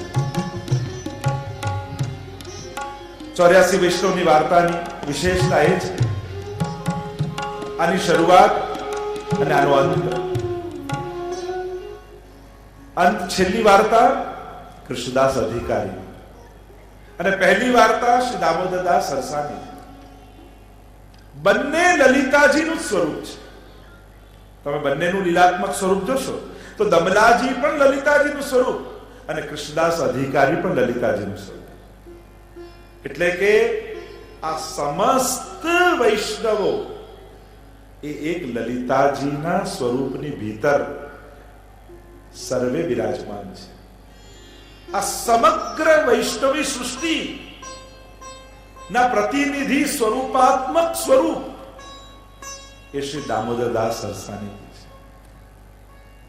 જેમ મહાપ્રભુજીની ભીતર સમસ્ત વલ્લભ કુલ આવી જાય એમ દમલાજીની ભીતર સમસ્ત વૈષ્ણવ કુલ આવી જાય. અને એટલે જ આગળ જ્યારે પ્રસંગ આવે છે આપણે તો એમ જ માનવામાં આવે કે બે જણા પુષ્ટિ માર્ગમાં, ત્રીજું કોઈ છે જ નહીં. આજે પણ મહાપ્રભુજી જ સર્વ વલ્લભ કુલમાં બિરાજી, હૃદયમાં બિરાજી બ્રહ્મ સંબંધ આપે છે. અને આજે પણ પ્રત્યેક વૈષ્ણવના હૃદયમાં બિરાજી દમલાજી જ આ બ્રહ્મ સંબંધ મંત્રનું સ્મરણ કરે છે. બીજું કોઈ છે જ નહીં. જેમ બિંદુ સૃષ્ટિ એ શ્રી વલ્લભ કુલ અને એના પ્રતીક શ્રી મહાપ્રભુજી, એમ જ આ નાદ સૃષ્ટિ અને એનું સ્વરૂપાત્મક સ્વરૂપ એ શ્રી દમલાજી છે. અને એટલે જ વાર્તામાં દમલાજીના પ્રસંગમાં આવશે કે જ્યારે શ્રાદ્ધ ગુસાઈજીએ કરાવ્યું દમલાજીના પિતાનું, દામોદરદાસજીના પિતાનું, અને ત્યારે ભાવ પ્રકાશમાં પ્રશ્ન કર્યો કે આ તો દામોદરદાસ સરસાનીજીના પિતાનો ઉદ્ધાર ગુસાઈજીએ કર્યો, પણ પછી જે બ્રહ્મ સંબંધ લેશે અને આટલા બધા વૈષ્ણવો છે એમના પૂર્વજોનો ઉદ્ધાર કેમ થશે? અને ત્યારે ભાવ પ્રકાશ સમજાવતા કહ્યું કે આ દમલાજી છે ને એ સમસ્ત વૈષ્ણવોના પ્રતિનિધિ રૂપ છે. એટલે ગુસાઈજીએ કેવલ દમલાજીના પિતાનો ઉદ્ધાર નથી કર્યો, પણ આજ પછી જે પણ વૈષ્ણવ શરણે આવશે, જેટલા બ્રહ્મ સંબંધી જીવ છે એ બધાનો દમલાજીના પિતાનો ઉદ્ધાર કરી સમસ્ત વૈષ્ણવના પૂર્વજોનો ઉદ્ધાર ગુસાઈજીએ કરી દીધો છે. કેવલ એમનું શ્રાદ્ધ કરાવ્યું. આમ દમલાજી સમસ્ત વૈષ્ણવના પ્રતિનિધિ રૂપ છે. એવું સ્વરૂપ દમલાજીનું છે. અને એટલા માટે જ જેમ પુરુષોત્તમ શાસ્ત્ર નામમાં કહ્યું દામોદર ભક્ત વત્સ્યો, હરિરાયજી ભાવ પ્રકાશમાં સમજાવે છે પ્રભુનું એક નામ દામોદર ભક્ત વત્સ્યો છે. એટલે કે ભક્તોના ભાવને વશ થઈ પ્રભુ દામ સાથે બંધાયા. દામોદર લીલા આવે છે. સાધનો લાવ્યા જ્યારે અનેક દોરડા મંગાવ્યા યશોદાજી, પણ પ્રભુ ન બંધાયા. બે આગળ નાનું જ પડે દોરડું. અને જ્યારે નિસાધન થઈ ગયા જ્યારે યશોદાજી, ત્યારે ભક્તોના ભાવને વશ થઈ અને ઠાકોરજી ઉદર સાથે દામ જોડે બંધાયા, દોરડામાં બંધાયા. આ નામ છે. અને એટલા માટે અહીંયા પણ દમલાજીનું નામ શું છે? દામોદર દાસ. જેના ઉદરમાં દામ છે એ દામોદર. દામ ઉદર. એમ પ્રેમના ડોરથી દમલાજીને વશ શ્રી મહાપ્રભુજી છે, શ્રી ઠાકોરજી છે. એમ વલ્લભ જેને વશ છે, કારણ કે પ્રભુ શ્રી વલ્લભને વશ છે, અને વલ્લભ જેને વશ છે એ છે દમલા. કારણ કે નામ જ દામોદર છે. અને એટલા માટે ભાવ પ્રકાશમાં સમજાવ્યું દમલા સો અમલા. તો કહ્યું કે અમલ ના કહેતા અમલા કેમ કહ્યું? દામોદર દાસજીનું નામ ભાવ પ્રકાશમાં હરિરાયજી કે દમલા સો અમલા. તો કહ્યું કે કેવલ જે વલ્લભનું નામ લે એ પણ અમલ બની જાય. અમલ એટલે જેનામાં કોઈ મલ ન હોય. પછી દમલાજી તો સદાય મહાપ્રભુજીના સાનિધ્યમાં રહ્યા છે, તો પછી એને દમલા શું અમલા કહેવાની કેમ જરૂર પડી? ત્યારે સમજાવ્યું કેવલ અમલ નહીં પણ અમલા. કારણ પ્રભુ જેને વશ થયા એ તો અમલ થાય, પણ અમલા કહ્યા કેમ? કારણ પ્રભુ કરતા પણ જેને શ્રી વલ્લભમાં અધિક પ્રીતિ છે એ જ અમલા છે. જેને પ્રભુમાં પ્રીતિ એ અમલ, પણ પ્રભુ કરતા પણ. જો સુરદાસજી અને દમલાજીનો આ ફરક. સૂર કહા કહે, એમ તો સરખામણી કોઈ ભગવદીયની થઈ જ ન શકે, પણ એક તુલનાત્મક ભાવના કરીએ તો ત્રણ પ્રકારના જીવો તમને જોવા મળશે.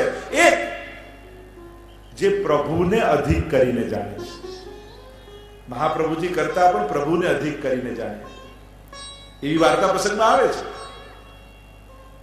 તમે જોશો વાર્તા પ્રસંગનું અધ્યયન કરો તો ઠાકોરજીના સુખનો વિચાર કર્યો એવા વૈષ્ણવ પણ છે. બીજા એક એવા છે જે પ્રભુ અને મહાપ્રભુને એક કરીને જાણે છે. સૂર કહા કહે દ્વિવિધ આંધરો बिना मोल को चेहरो. मैं तो न्यारो देखतो तो न्यारो गातो. સુદાસજીના વાર્તા પ્રસંગમાં આવ્યું કે 1.25 લાખ પદ રચ્યા, અને ત્યારે કહ્યું, આપણે જ્યારે પ્રસંગ જોઈશું સુદાસજીનું, કહ્યું કે તમે મહાપ્રભુજીનું પદ ન ગાય. ત્યારે કહ્યું કે ન્યારો દેખતો તો ન્યારો ગાતો. ઠાકોરજી અને મહાપ્રભુજીમાં ભેદ જોયા હોત તો બે નામ જુદા કરીને ગાયા હોત. મેં તો મહાપ્રભુજીના જ પદ ગાયા છે, નામ કેવલ ઠાકોરજીનું ધર્યું છે. બે બંનેમાં ક્યારે ભેદ જાણ્યો જ નથી. દ્વિવિધ આંધરો, જેને બે નથી દેખાતા એવો. તો પહેલા એવા છે જેને પ્રભુને અધિક કરીને જાણ્યા, બીજા એવા છે જે ઠાકોરજી અને મહાપ્રભુજીને એક કરીને જાણે છે, અને દમલાજી એવા છે જે પ્રભુ કરતા પણ મહાપ્રભુને અધિક કરીને જાણે છે. અને એટલા માટે જ કહ્યું દમલા ये मार्ग तेरे लिए प्रकट कियो है. એટલે કે કોના માટેનો આ માર્ગ છે? જે પ્રભુ કરતા પણ મહાપ્રભુને વિશેષ ભાવ રાખે એના માટેનો જ આ પુષ્ટિ માર્ગ છે. અને એટલા માટે જ કહ્યું, જ્યારે પ્રશ્ન કર્યો કે જગન્નાથજી કરતા પણ હું અધિક કરીને જાણું છું, એમને એક કરીને જાણું છું, એમ નથી કહ્યું દમલાજીએ. દમલાજી એમ કહ્યું છે કે દાન બડો કે દાતા. એની પણ ચર્ચા આગળ કરીશું. પ્રભુ કરતા અધિક કરીને માનું છું, એવા દમલા સો અમલા. અને એટલા માટે એમને અમલા કયા, અમલ ન કહ્યું. કારણ કે એમની પ્રીતિ પ્રભુ કરતા પણ વિશેષ મહાપ્રભુમાં છે, વલ્લભમાં છે. અને એટલે જ પોતાની જુદી સેવા ન પધરાવી. કારણ પ્રભુ કરતા પણ અધિક જ્યારે મહાપ્રભુ મળ્યા હોય અને એમની સેવા ટહેલનો લાભ મળતો હોય, એટલે કે એક સ્વરૂપની સેવા હું ક્યાં કરું? કારણ હું જેને સ્વરૂપની સેવા કરું છું, તાકે રોમ રોમ પ્રતિ પ્રકટિત કોટી ગોવર્ધન રાય. શ્રી વલ્લભના તો રૂવાડે રૂવાડે કરોડો ગોવર્ધનનાથ બિરાજે છે. તો આવા કરોડો ગોવર્ધનનાથને છોડી હું એક ગોવર્ધનનાથ માથે ક્યાં પધરાવું? જ્યારે આવો અમૂલ્ય લાભ મળતો હોય, જ્યારે સ્વયં યમુનાજીના પ્રત્યક્ષ ધારા પ્રવાહમાં બેસીને પાન કરવાનો અવસર મળતો હોય, પછી લોટીજી ઘરે લાવીને પછી પાન કરવાનું ક્યાં આશા? યમુનાજી કલકલ વહેતા હોય અને ત્યાં જે પાન કરવા મળે એના એ જે આનંદ છે, એવો આનંદ લોટીજી માંથી ચમચી લઈને પીવામાં ક્યાં આનંદ છે? તો આમ શ્રી વલ્લભના તો રૂવાડે રૂવાડે કરોડો ગોવર્ધનના. તો આવા દમલા સો અમલા, આવા દામોદરદાસજી છે. આવા અમારા શ્રી દમલાજી, જેને શ્રી મહાપ્રભુજી સ્નેહથી દમલા કહીને બોલાવે, દમલા સો અમલા. આવા ભગવદીઓનો આ માર્ગ છે, કેવલ અમલજનોનો નહીં. પુષ્ટિ માર્ગમાં કેવલ તમારી સ્વભાવની યા સ્વરૂપની શુદ્ધિ જ પૂરતી નથી, પણ તમારી ભાવનિષ્ઠા મહત્વની છે. તમારી ગમે તેવી સ્વભાવની વિચિત્રતા હોય, વિશિષ્ટતા હોય, અહીંયા જોવાય છે ભાવનિષ્ઠા. તમારા ભાવની ઉત્તમતા છે કે નહીં એનો વિચાર અહીંયા જોવાય છે. તમારા વલ્લભ પ્રત્યેની અનન્યતા છે કે નહીં અહીંયા એ જોવાય છે. એને આ માર્ગ ફલિત થાય છે. અને એટલા માટે પુષ્ટિ ભક્તિનું પરમ ફલ જોઈતું હોય તો એ પરમ ફલને પામવા માટે પ્રભુ કરતા પણ મહાપ્રભુમાં વિશેષ પ્રીતિ જોઈએ. ત્યારે થાય. જેમ દમલાજી એ 84 વૈષ્ણવની પહેલી વાર્તા, દમલાજીની વાર્તા, તો તમે જુઓ 252 વૈષ્ણવની વાર્તામાં પહેલી વાર્તા કોની? નાગજી ભટ્ટ. હવે એમની પણ પ્રીતિ જુઓ, એમની પણ પ્રીતિ શ્રીનાથજીની સેવામાં એમને રાખ્યા છે. છતાંય શૃંગાર ધરતા ધરતા શ્રીનાથજીના મુખારવિંદમાં એ ગુસાઈજીને યાદ કરે છે કે આ ઠાકોરજીને જે હું લાલ લડાવી રહ્યો છું, એમની જે સેવા કરી રહ્યો છું, આવી જ સેવા મને જો ગુસાઈજીની મળી હોત તો કેવો આનંદ આવે. અને ગુસાઈજીના શરણે આવ્યા એટલે ગુસાઈજી એમને શ્રીનાથજીની સેવામાં રાખી દીધા. અને આમની નિષ્ઠા અને આમનું મન તો ગુસાઈજીની સેવામાં. એટલે શૃંગાર કરતા જાય આંખમાંથી આંસુ વહેતા. ન રહેવાયું તો પત્ર લખ્યો ગુસાઈજીને કે હું તો સરોવરમાં તાજા ખીલેલા કમળનો રસ લેવા માટે ભ્રમર બનીને આવેલો, પણ એ ભ્રમર કોઈ સોનાના કવળમાં બીડાઈ જાય એમ હું પણ આ રીતે જ બીડાઈ ફસાઈ ગયો છું. એ કે હું આપના સ્વરૂપમાં મને આસક્તિ છે અને સરોવરનું તાજું ખીલેલું કમળ એ ગુસાઈજી આપ છો, અને શ્રીનાથજી તો સોનાનું કમળ છે, અને સોનાના કમળમાં જેમ ભ્રમર ફસાઈ જાય અને એ તો રાહ જોતો હોય કે ક્યારે બહાર ઉડું અને તાજા સરોવરમાં ખીલેલા તાજા કમળ ઉપર હું જઈને બેસું, એમ હે ગુસાઈજી એવી કૃપા કરો કે મને આપની સેવાનું સુખ મળે. તો અહીંયા 84 વૈષ્ણવની વાર્તામાં પણ શ્રીજી કરતા વલ્લભમાં અધિક નિષ્ઠા બતાવી, એમ જ 252 ની વાર્તામાં પણ શ્રીજી કરતા ગુસાઈજીમાં અધિક નિષ્ઠા બતાવી. તો દમલા સ્વમલા, આવા અમારા દામોદર દાસ, આવા અમારા દમલાજી, જેને મહાપ્રભુજી સ્નેહથી કહેતા. જો પૂર્વ ચરિત્રને જોઈએ, ભૂતલ પર પ્રગટ થયા લલિતાજી, ભાવ સિંધુ આદિ ગ્રંથોમાં એમનું પૂર્વ ચરિત્રનું વર્ણન આવે છે. 84 વૈષ્ણવની વાર્તામાં એમના બાળપણના ચરિત્રનું વર્ણન નથી, પણ ભાવ સિંધુ આદિ ગ્રંથોમાં જોવા જાઓ તો એમનો જન્મ વર્ધામાં, મહારાષ્ટ્રમાં થયો. નગર શેઠ છે પિતા, પૂર્વમાં કાકરવાડ ગામથી રહેલા 4 દીકરાઓ દમલાજી પ્રગટ થયા અને એ તો જાણે છે કે મારું પ્રાગટ્ય ભૂતલ પર શેના માટે થયું છે. ક્યાંય કોઈ લૌકિકમાં એમની પ્રવૃત્તિ નથી, એમને રસ નથી. કામ એક જ, રોજ ઘરની બીજા માળે એક ઝરૂખો છે, બસ ત્યાં ઉભા રહે અને રાજમાર્ગ ઉપર ઘર દ્રષ્ટિ રાખે, રાજમાર્ગ ઉપર, અને મનમાં મનોરથ એક, મારા વલ્લભ ક્યારે પધારશે. મારો જન્મ તો એમના માટે, એમની સેવા માટે થયો છે. ક્યાંય કસાય લૌકિક કાર્યમાં રસ નથી. એક જ વાત, શ્રી વલ્લભ ક્યારે પધારશે, મારા મહાપ્રભુજી ક્યારે આવશે. ઇન પલકન સો મગ જાડે, ટગર ટગર ટગર ટગર, બસ એક જ ધ્યાન, મહાપ્રભુજીનું રટણ, શ્રી વલ્લભ શ્રી વલ્લભ. મનમાં અખંડ જપ ચાલે છે. પિતાનું અવસાન થયું છે, ભાઈઓ મિલકતના ભાગલા કરવામાં મશગુલ થયા છે. આ ભાગ મોટા ભાઈનો, આ બીજા ભાઈનો, આ ત્રીજા ભાઈનો. કમલાજીએ કહ્યું, મને આમાં રસ નથી. મારું ધન આ માર્ગ પરથી ચાલીને આવશે. અશેષ ભક્ત સંપ્રાર્થ ચરણાબ્જ રજોધન. સર્વોત્તમ સ્તોત્રમાં છેલ્લું નામ શ્રી ગુસાઈજી આપ્યું કે જેના માટે શ્રી વલ્લભના ચરણારવિંદની રજ જ સર્વસ્વ ધન છે, એવા ભક્તોથી મહાપ્રભુજી સેવાયેલા છે. અને ઝરૂખા ઉપર નજર છે, રાજમાર્ગ પર, અને એટલામાં જ પૃથ્વી પ્રદક્ષિણા કરવા નીકળેલા શ્રી મહાપ્રભુજી રાજમાર્ગ પરથી ચાલતા પધારતા દેખાય. ગજ ગતિ ચાલ ચલે શ્રી વલ્લભ, ઇનકી કૃપા ભય સબ સુલભ. ગજ ગતિ ચાલતી ચાલતા એક ધોતી ને ઉપરનો ધારણ કરેલા શ્રી મહાપ્રભુજી રાજમાર્ગ પરથી સામેથી ચાલતા ચાલતા પધારે છે.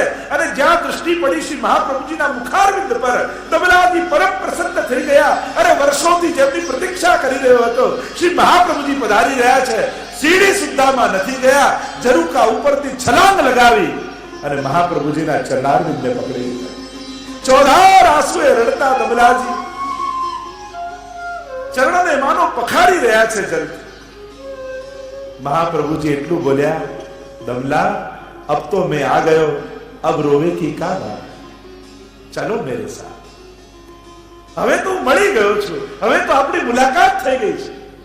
આ 3 મિલન મને બહુ આકર્ષિત કરે છે. પુષ્ટિ માર્ગમાં 3 મિલન બહુ દુર્લભ છે. પહેલું, શ્રી મહાપ્રભુજી અને ગુસાઈ ઠાકોરજીનું પ્રથમ મિલન. આમથી મહાપ્રભુજી દોડે, આમથી શ્રીનાથજી બાબા ગિરાજની કંદરામાંથી બહાર નીકળી છલાંગો ભરતા ભરતા એકબીજાને મળવા માટે જે દોડતા હોય અને બંને એકબીજાને ભેટ્યા હોય, એ પ્રથમ મિલન, જેનું ચિત્ર આપણે બધા જોતા હોઈએ. બીજું એક મિલન છે આપણે ત્યાં ઠકરાણી ત્રીજના દિવસે,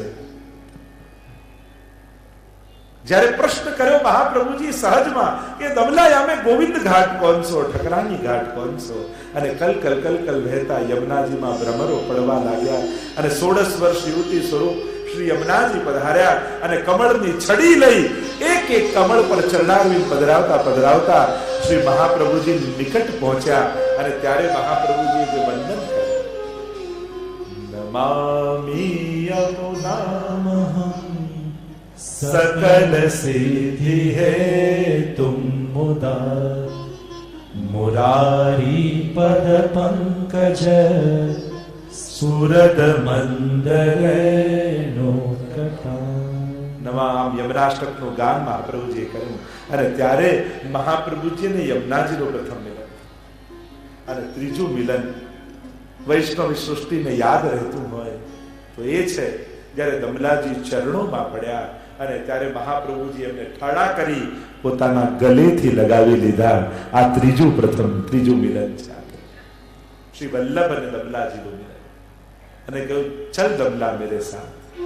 અને મહાપ્રભુજી ચાલવા લાગ્યા અને પાછળ પાછળ શ્રી દમલાજી અનુસરણ કરે છે. તો આમ આ દમલાજીનું પ્રાગટ્ય આ વર્ધામાં થયું હતું.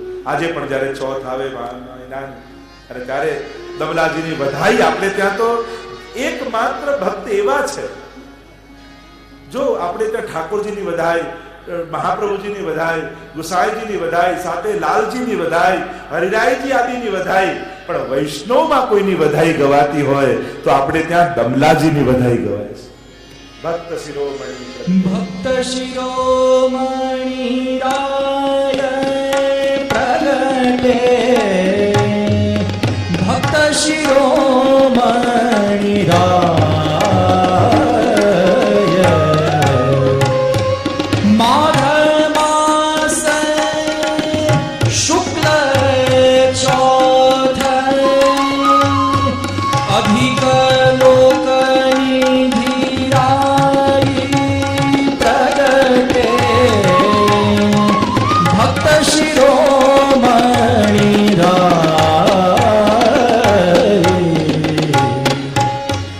દૈવી જીવ કે ભાગ્ય ઉદય ભયો, જીનય દર્શન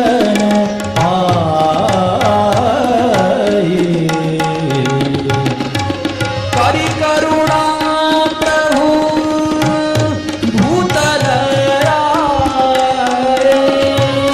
કરી કરુણા પ્રભુ ભૂતલ રાય, પુષ્ટિ પથ પ્રગટાઈ પ્રગટે, ભક્ત શિરોમણી રાય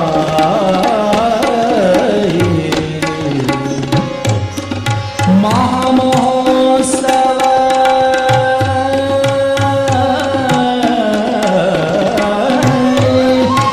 મહામહોત્સવ હોતપુર ઘર ઘર ફૂલે અંગન સમાઈ,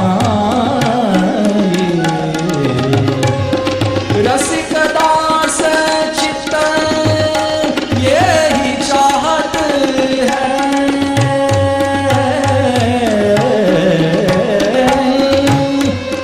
रसिक दास चित्त यही चाहत है, चरण कमल मन लाई प्रगटे, ભક્ત શિરોમણી રાય દમલાજીની વધાઈ ગાવામાં દમલાજીના બેઠકજી છે. આજે પણ રથયાત્રાદી કરવા જઈએ તો દમલાજીના બેઠકજીમાં વંદન કરીએ. અનેક પ્રકારના ભાવ દમલાજીના સ્વરૂપના કયા છે. પ્રસંગ જ્યારે ચરિત્ર વર્ણન શ્રી ગોકલેશ પ્રભુ કરે છે, પ્રસંગ પ્રારંભ કરતા શ્રી મહાપ્રભુજીના એ વચનોને યાદ કરે છે કે દમલાજી અને મહાપ્રભુજી બિરાજ્યા હોય ત્યારે મહાપ્રભુજી એ આજ્ઞા કરે કે દમલા ये मार्ग तेरे लिए प्रकट किया, આ માર્ગ મેં તારા માટે પ્રગટ કર્યો છે. અને દમલા એ કોઈ વ્યક્તિ કે કોઈ જીવનું નામ નથી, દમલા એ ભાવની અવસ્થાનું નામ છે. અને જે જે જીવ એ અમલા અને દમલાની સ્થિતિમાં પહોંચ્યા છે એના માટેનો આ માર્ગ મહાપ્રભુજી પ્રગટ કરેલો છે. એટલે કે જેના હૃદયમાં પ્રભુ કરતા પણ અધિક શ્રી વલ્લભમાં ભાવ છે, જે આ લીલાત્મકતાને સમજે છે, જે સ્વામીજીને કૃપાપાત્ર જીવો છે, એવા જીવો માર્ગ માટે આ માર્ગ શ્રી મહાપ્રભુજી બતાવે છે. અને એટલા માટે શ્રી મહાપ્રભુજીના મુખમાંથી સદા વચન નીકળતા, ये मार्ग तेरे लिए प्रकट किया. એવા ભાગ્યશાળી શ્રી દમલાજી છે. ગોકુલમાં એકવાર શ્રી મહાપ્રભુજી બિરાજ્યા છે. ગોવિંદ ઘાટ ઉપર છોકરની નીચે એ શ્રાવણની એકાદશીની રાત્રિ શ્રી મહાપ્રભુજીના મનમાં ચિંતા ઉપની છે. એક સમય ચિંતા ચિત આઈ, દૈવી કિહબિત જાની ન જાઈ, આસુરી સો મિલી રહત સદાઈ, ભિન્ન હોય સો કોણ ઉપાય. આ મારા દૈવી જીવો, આ લીલાના જીવો બધા જ સંસારમાં પડ્યા તો છે, ભૂતલ પર આવ્યા એની ચિંતા નથી, પણ સંસારી જનો સાથે રહી પોતાને પણ સંસારી માનવા લાગ્યા છે, પોતાના સ્વ સ્વરૂપને ભૂલ્યા છે, એની મને ચિંતા છે. અને જ્યારે ચિંતા કરતા શ્રી મહાપ્રભુજી અર્ધરાત્રિ જાગ્યા છે અને એ સમયે સાક્ષાત શ્રાવણ શ્યામલે પક્ષે એકાદશ્યામ મહાનિશી સાક્ષાત ભગવતા પ્રોક્તમ તદક્ષર સૌચ્યતે. સાક્ષાત મધ્યરાત્રિએ ઠાકોરજી પ્રગટ થયા, મહાપ્રભુજીને વચન આપ્યા, હે શ્રી વલ્લભ, આપના દ્વારા જે જીવ મારા શરણે આવશે એનો નિશ્ચિત હું સ્વીકાર કરીશ. બ્રહ્મ સંબંધ મંત્રનું દાન શ્રી મહાપ્રભુજીને કર્યું અને આજ્ઞા કરી, આપ આ દૈવી જીવોને બ્રહ્મ સંબંધ કરાવો, શરણે લો, અને હું આપને વચન આપું છું, આપના દ્વારા જે જીવ શરણમાં આવશે એનો સહદોષ હું સ્વીકાર કરીશ, એના દોષો સામે ક્યારે નહીં જોઉં. એકવાર જેને સ્વીકારીશ એને ક્યારે છોડીશ. આપની કાનેથી જે કાંઈ ભોગ દર્શે એને ચોક્કસ હું આરોગીશ, અને આપ પુષ્ટાવીને જેના માથે મને પધરાવી દેશો ત્યાં હું સદાય પ્રગટ સ્વરૂપે બિરાજીશ.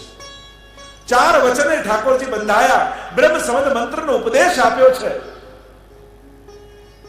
અને ત્યારે એ બ્રહ્મ સંબંધ મંત્રનું દાન શ્રી મહાપ્રભુજીને કર્યું ને આજ્ઞા કરી, આપ સર્વ દૈવી જીવોને બ્રહ્મ સંબંધ કરાવો. મધુરાષ્ટકનું ગાન મહાપ્રભુજીએ કર્યું, પવિત્રા લઈને ઠાકોરજીના કંઠમાં ધરાવ્યા, મિશ્રી ભોગ આરોગાવ્યો છે. પ્રભુ પધાર્યા અને બાજુમાં દમલાજી પહોંચેલા છે. મહાપ્રભુજી અતિ પ્રસન્ન થયા છે. જેના માટે હું ભૂતલ પર પધાર્યો છું એ માર્ગ મને મળી ગયો. ઠાકોરજી આજે કૃપા કરી આ બ્રહ્મ સંબંધ મંત્રનો મને ઉપદેશ કર્યો અને આદેશ કર્યો છે કે દૈવી જીવોને બ્રહ્મ સંબંધ કરાવો.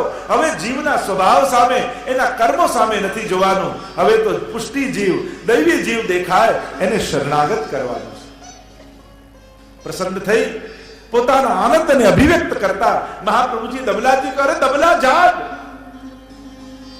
दमला ते कछु सुन्यो, भगवत आज्ञा भई है. અને દામોદર દાસજી બાજુમાં પડ્યા હતા, સૂતા નથી, જાગે છે, કેવળ આડા પડ્યા છે. અને ત્યારે દમલાજી એટલું કહ્યું, કૃપાનાથ, સુન્યો પર સમજો ના. જો મહાપુરુષો ભગવદીઓના તો એક એક વચનો કેટલા ગૂઢ અર્થોને લઈને બિરાજતા હોય છે. આપણને તો થોડી ખબર, હા મને તો આવડે છે, મને ખબર છે, કારણ બતાવ્યું. દમલાજી તો જાગતા હતા, પ્રભુના વચનો સાંભળ્યા એટલે કહ્યું તો ખરા, સુન્યો પણ સમજો નહીં એમ કહી ભાવ પ્રકાશ મારીરાય સમજાવે છે કે દમલાજી અહીંયા મહાપ્રભુજીની અધિકતા સિદ્ધ કરે છે. કહે છે આ ભગવદ વાણી જો હું એમ કહી દઉં કે હું બે સાંભળી લીધું, હું સમજી ગયો, તો મારું જ્ઞાન મહાપ્રભુજી બરાબર થઈ જાય. કે જે વાત મહાપ્રભુજી સમજે એ હું સમજી ગયો. પણ ભગવદ આજ્ઞાને જ્યાં સુધી ગુરુ ન સમજાવે, શ્રી વલ્લભ ન સમજાવે, ત્યાં સુધી અમારા જીવોને સમજ ક્યાંથી આવે? અમે તો અર્થો કરીશું તોય અમારી બુદ્ધિની રીતે કરીશું, ક્યાંક જુદા અર્થો કરી લઈશું. પણ આપ શ્રી કૃષ્ણ હાર્દવિદ છે. મહાપ્રભુજીનું સર્વોત્તમ સ્તોત્રમાં એક નામ છે, શ્રી કૃષ્ણ હાર્દવિદ. ઠાકોરજીના હૃદયની જાણનારા શ્રી મહાપ્રભુજી. અમે કેવલ શબ્દોને સાંભળી શકીએ છીએ, પણ એ શબ્દો ઠાકોરજીએ શું કારણથી કયા એ એમના હૃદયની જાણનારા તો હે વલ્લભ આપ છો. અને જ્યાં સુધી આપ ઠાકોરજીના હૃદયની અમને ન સમજાવો ત્યાં સુધી અમે કેમ સમજી શકવાના? એટલે દમલાજીએ કહ્યું, સુન્યો પર સમજો ના. સમજ તો આપ આપો ત્યારે સમજ આવે, અમે કેવળ સાંભળી શકીએ છીએ. એક અર્થ એમ કર્યો કે મહાપ્રભુજી બરાબર જ્ઞાન ન થઈ જાય એટલે દીનતા બતાવે. કારણ કે આ માર્ગમાં બે વસ્તુ બહુ દુર્લભ છે, અને એ દુર્લભ બંને વાત શ્રી દમલાજી અહીંયા સમજાવી છે. એક સુન્યો ને સમજો નહીં આટલું કહી અને દમલાજીએ દીનતા શીખવાડી કે ક્યારે પણ શ્રી વલ્લભ બરાબર નથી શકાય. આપની અધિકતા છે. વૈષ્ણવે દૈન્ય રાખ્યું અને જ્યારે ગુરુ કૃપા કરીને સમજાવે ત્યારે એ વાત સમજમાં આવે. આપણે આપણી બુદ્ધિથી અર્થઘટનો કરીએ, કદાચ એ આશ્રય ઠાકોરજીનો કહેવાનો નાય હોય. એટલે જ્યારે કોઈ પણ વાત હોય, કોઈ મહાન ભગવદીઓ પાસે, કોઈ મોટા વડીલ ભગવદીઓ પાસે, કોઈ ગુરુજન પાસે બેઠા હોઈએ, કોઈ વાત ચાલતી હોય, ત્યારે ક્યારે એમ નહીં કેવું કે ના ના મને બધું સમજાયું. ત્યારે તો એમ કેવું આપ કૃપા કરીને સમજાવો તો સમજમાં આવે. બાકી અમે તો જીવ બુદ્ધિથી અર્થઘટન કરીશું. તો દમલાજી પહેલા દીનતા સમજાવી અને યહ માર્ગ હાસી ખેલવે કો નહીં, એમાં વિરહ સમજાવી. આ બે દુર્લભ તત્વોનું દાન દમલાજી કરે છે. એક દીનતાનું દાન દમલાજી કરે અને બીજું વિરહનું દાન દમલાજી કરે છે. કારણ કે વિરહા નલ રૂપ શ્રી વલ્લભ પોતે છે અને વલ્લભનું દાન કરવાનું સામર્થ્ય કોઈનામાં હોય તે દમલાજીમાં છે. કારણ કે દામોદર ભક્ત વત્સ્યો દમલાજી ના વશ શ્રી વલ્લભ છે, શ્રી સ્વામીજી છે. અને એટલા માટે દમલાજી કૃપા કરે ત્યારે જ સ્વામીજી આપણા ઉપર કૃપા કટાક્ષ કરતા હોય છે. અને એટલા માટે વલ્લભની કૃપા મેળવવા માટે દમલાજીની કૃપા થવી જોઈએ. તો સુન્યો પર સમજો નહીં ને કહી પોતાની દીનતા બતાવી કે હે શ્રી વલ્લભ આપ આજ્ઞા કરો ત્યારે અમને સમજમાં આવે. આમ કહી ઘણીવાર મહાપ્રભુજીને દમલાજી બિરાજ્યા હોય એકાંતમાં, ત્યારે મહાપ્રભુજી ઘણીવાર દમલાજીને એમ કહે કે દમલા ભગવદ વાર્તા કરે કેટલા દિવસો થઈ ગયા, બહુ દિન વહે ગયે, કછું ભગવદ વાર્તા કી થાય. કરે મહાપ્રભુજીને દમલાજી તો સદાય સાથે છે અને સદાય શાસ્ત્ર ચર્ચા કરે છે. પછી મહાપ્રભુજી એમ કેમ કહે છે કે ઘણા દિવસ થઈ ગયા ભગવદ વાર્તા કરે? ત્યારે હરિરાયજી ભાવ પ્રકાશમાં સમજાવે કે હમણાં આચાર્ય સ્વરૂપે મહાપ્રભુજી છે અને સેવક સ્વરૂપે દમલાજી છે. પણ આ તો ભૂતલની વાત છે.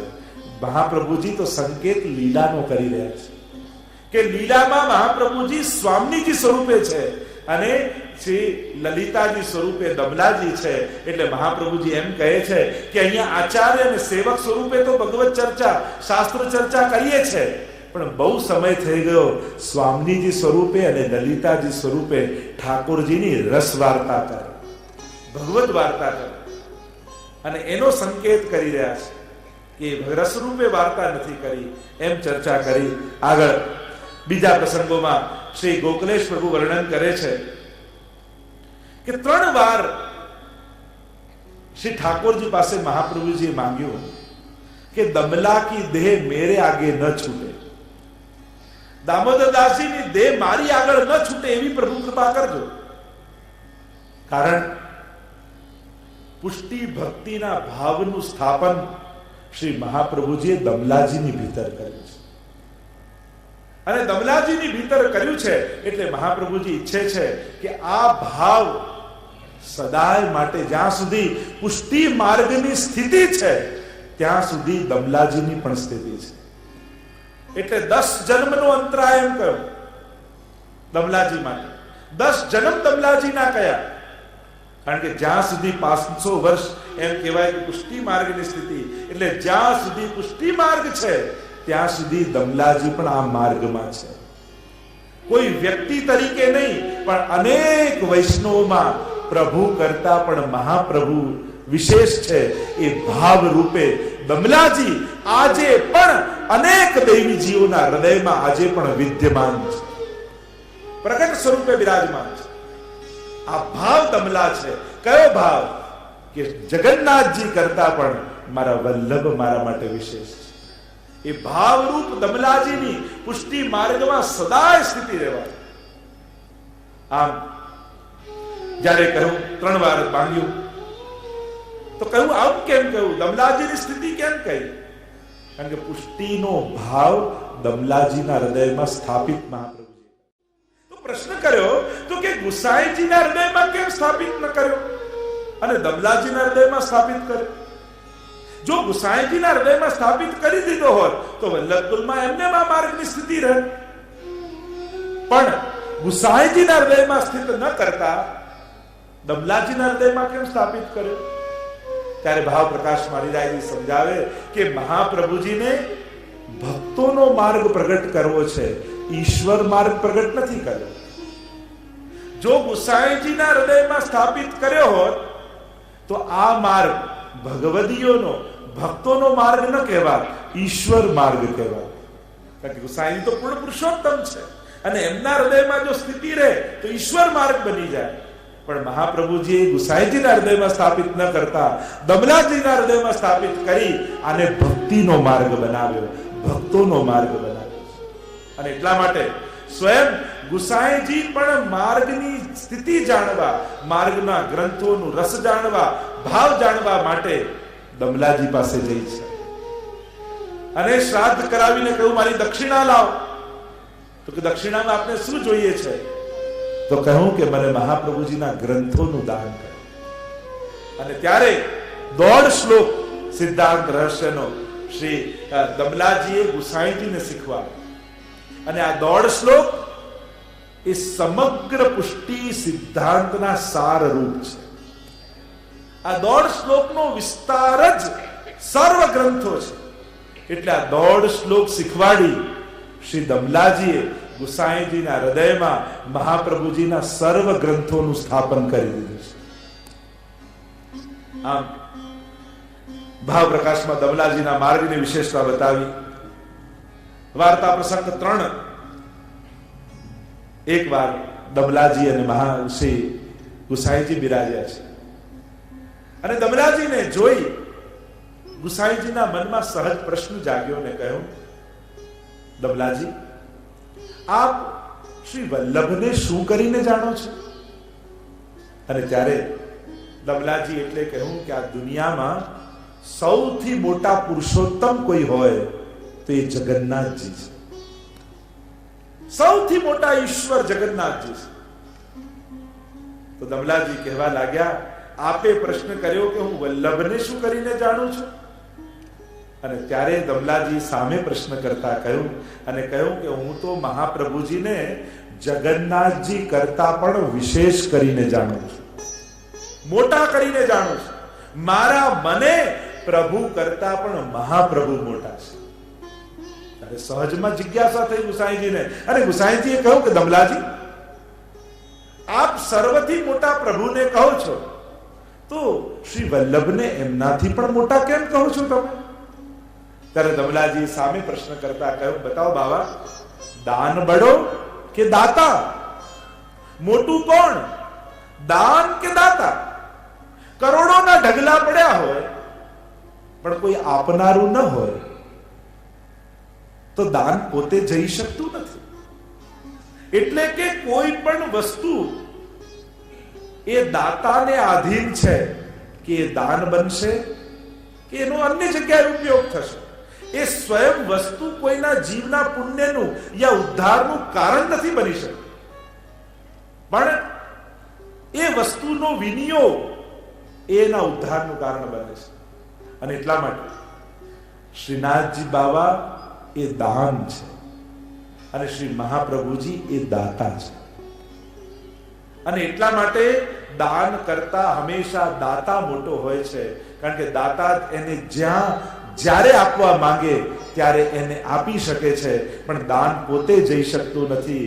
એમ પ્રભુ પોતે કોઈ જીવ પર કૃપા કરવા માટે સ્વતંત્ર જઈ શકતા નથી, એના સુધી પહોંચી શકતા નથી જ્યાં સુધી શ્રી વલ્લભ રૂપ દાતા એ શ્રીજીને પધરાવે નહીં ત્યાં સુધી એ સ્વયં ન જઈ શકે.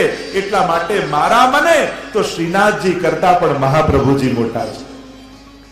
શ્રીજી પ્રભુ છે અને વલ્લભ મહાપ્રભુ છે. કારણ કે ઠાકોરજીનું દાન શ્રી મહાપ્રભુજી સર્વને કર્યું છે. અહીંયા ભક્તિ માર્ગી જીવ સ્વતંત્ર કેવળ ભક્ત ન થાય, એમ ગોપાલદાસજી કહે છે. અહીંયા સ્વતંત્ર ભક્તિ નથી, અહીંયા તો કૃપા દ્વારા ભક્તિની પ્રાપ્તિ થાય છે. અહીંયા તો ભાવનું દાન શ્રી વલ્લભ કરે છે, અહીંયા તો પ્રભુનું દાન શ્રી વલ્લભ કરે છે. અહીંયા સ્વતંત્ર પ્રભુ કૃપા કરતા નથી, પણ મહાપ્રભુજીની કૃપાથી પ્રભુ કૃપા કરે છે. અને એટલા માટે મારા મને દાન કરતા દાતા મોટા છે. અને એટલા માટે મલ્લભને અધિક કરીને જાણું છું.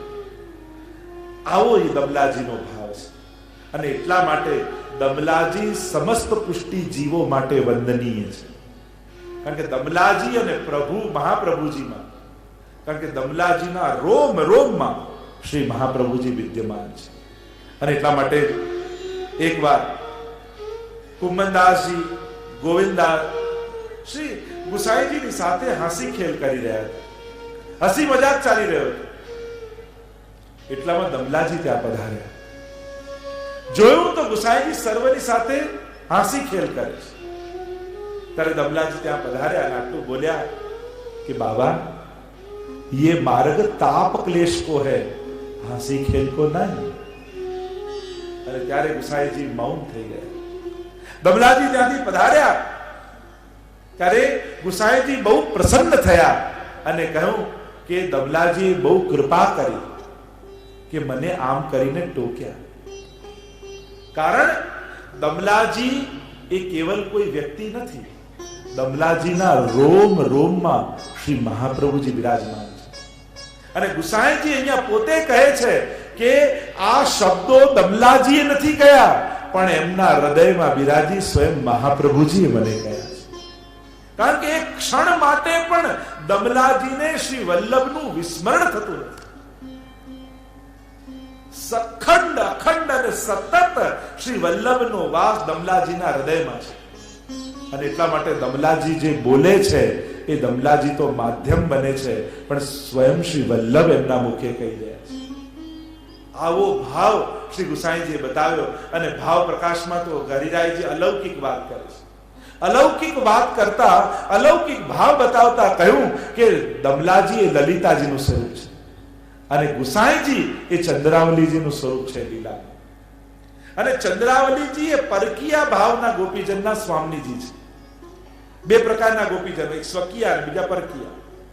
જે પ્રભુને જ પતિ માનીને રહેતા એ સ્વકીયા ગોપીજનો, અને બીજા જેમના અન્ય સ્થાન પર વિવાહ થઈ ગયા હતા પણ પ્રભુમાં જાર ભાવ રાખીને સ્નેહ રાખતા એ પરકીયા ગોપીજનો. તો એ પરકીયા ગોપીજનોના અધિષ્ઠાત્રી ચંદ્રાવલીજી છે. એટલે લલિતાજી એટલા માટે ચંદ્રાવલીજીને ટોક્યા, દમલાજી એટલે ગુસાઈજીને કહ્યું કે તમે તો પરકીયા ભાવના સ્વામીજી છો, અને પરકીયા ભાવમાં તો અખંડ ચિત્ત કેવલ ઠાકોરજીમાં રહે છે અને સદા એમનો વિરહ બનેલો રહે છે. કારણ કે સંસાર છોડીને જઈ શકતા નથી, ઘર છોડીને જઈ શકતા નથી, અને પ્રભુમાં પરમ પ્રેમ ભાવ છે આ પરકીયા ભાવ. અને પરકીયા ભાવમાં તો અખંડ વિરહાનલ પ્રગટેલો રહે, અખંડ ભગવદ વિરહ પ્રગટેલો રહે. પછી તમે પ્રભુને ભૂલી અન્ય સાથે હાસી ખેલ કરો, એ પરકીયા ભાવ માટે યોગ્ય ન કહેવાય. તો આમ કરી અલૌકિક ભાવ બતાવ્યો કે વિરહ એ જ આ માર્ગનું પરમ ફલ છે. પરમ ફલ આ માર્ગનું વિરહ છે. અને જો વિરહ રૂપી સંપત્તિ જો હૃદયમાં નથી તો એ ભક્ત નિષ્કંચન છે, ગરીબ છે. જો તમારા હૃદયમાં ભગવદ વિરહ નથી, આ માર્ગમાં સંયોગ કરતા પણ વિપરયોગની વિશેષતા છે. કારણ કે પરકીયાનો ભાવ છે. અને એટલા માટે અહીંયા આવો અલૌકિક ભાવ હરિરાયજી બતાવ્યો. અને બીજો ભાવ એ બતાવ્યો કે ગુસાઈજી એમ માને છે કે દમલાજી દમલાજી નથી, પણ મહાપ્રભુજી એની અંદર બિરાજે છે. અને એટલા માટે જ ગુસાઈજી દામોદર દાસજીને પોતાના ચરણસ્પર્શ કરવા ન દેતા. ચરણસ્પર્શ તમે મારા ચરણસ્પર્શ કરો એ મારા માટે યોગ્ય નથી. આપ તો મહાપ્રભુજીના સેવક છો. આવો ભાવ રાખી ગુસાઈજી દમલાજીનો આદર રાખતા. અને દમલાજી પણ આધી ગાદી દાબીને બિરાજતા. કારણ દમલાજી પણ ગુસાઈજીને મહાપ્રભુજીના પુત્ર જાણતા, એટલે અડધી ગાદી દાબીને બિરાજતા. બીજા પણ ભાવ બતાવે. આમ આવો લલિતાજીનો ભાવ દમલાજીનો છે. એટલે ગુસાઈજી દમલાજીમાં પણ સાક્ષાત વલ્લભને જુએ છે. અને એવો ભાવ બતાવ્યો કે જેમ દરિયાનું પાણી હોય, સીધું પીઓ તો ખારું લાગે, પણ એ જ્યારે વરાળ બનીને આકાશમાં વાદળ બને અને વાદળ બનીને વરસે ત્યારે પરમ મધુરું લાગે. એમ સીધા મહાપ્રભુજી નો આસ્વાદ કરવા જઈએ. આપ તો લીલાના સાગર છો, કદાચ અમે આપનો આસ્વાદ ન કરી શકીએ, પણ એ જ વલ્લભ જ્યારે દમલાજી રૂપે વરસે છે ત્યારે વધારે મીઠા લાગે છે. મીઠા વલ્લભ મીઠા વલ્લભીરેલો, મીઠા વલ્લભ મીઠા વલ્લભીરેલો, મીઠા વલ્લભ મીઠા વલ્લભીરેલો. એથી મીઠા વલ્લભના પ્રિયા જો દમલાજી જોડ સખી નહીં જડે રેલો, દમલાજી જોડ સખી નહીં જડે રેલો.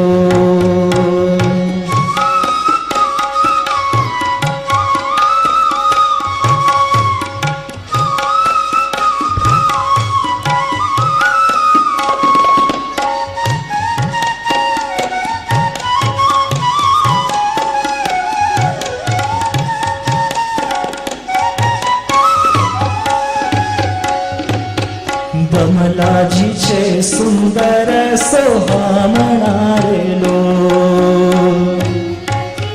સુંદર સોહામણા રેલો. તત સુખી સ્નેહાનો સંગાન જો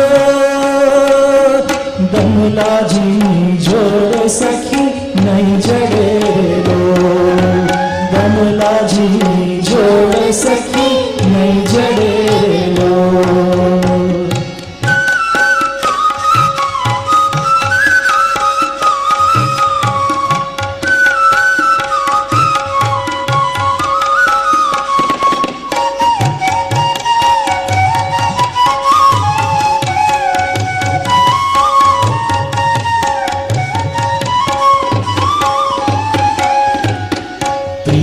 સુખે શ્રીજીને ખંભાવ્યા રેલો, પ્રિય સુખે શ્રીજીને ખંભાવ્યા રેલો, પ્રિય સુખે શ્રીજીને ખંભાવ્યા રેલો.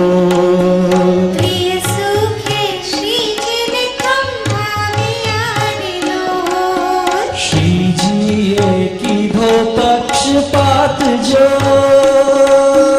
દમલાજી જોડ સખી નહીં જડે રેલો, દમલાજીની જોડ સખી નહીં જડે રેલો.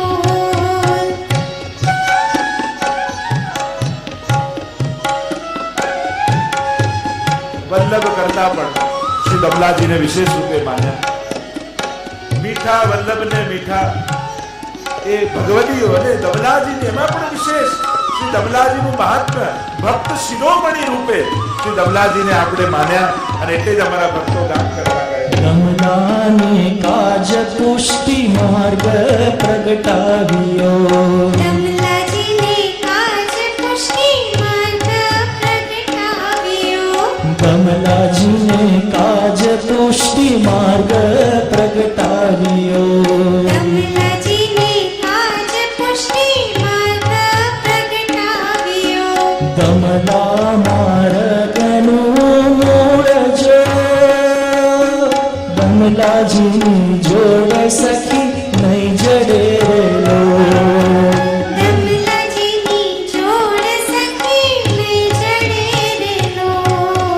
મીઠા વલ્લભ મીઠા વલ્લભી રેલો, મીઠા વલ્લભ મીઠા વલ્લભી રેલો.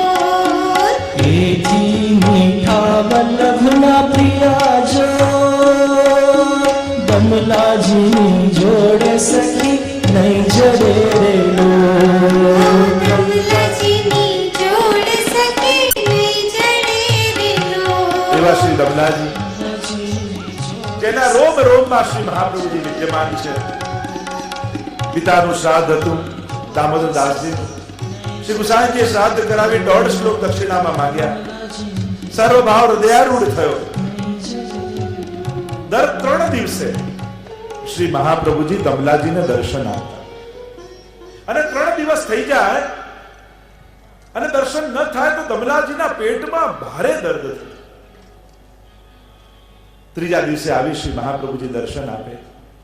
કારણ કે 3 દિવસ એટલે 3 સ્થાન રાસના છે અને રાસમાં એ યમુનાજી, એ ગિરિરાજજી ને વૃંદાવન, આ ત્રણેયના રાસના અનુભવ કરી અને જ્યારે એ ન થાય ત્યારે પેટમાં પીડા જાગે. આધી ગાદી દાબીને જ્યારે વિરાજતા દમલાજી અને ગુસાઈજી પણ એટલો આદર રાખતા. એકવાર શ્રી મહાપ્રભુજી પધાર્યા દમલાજી પાસે. એમ તો મહાપ્રભુજી લીલામાં પધારી ચૂક્યા છે, પણ દમલાજીને તો સદાય સાનિધ્ય છે.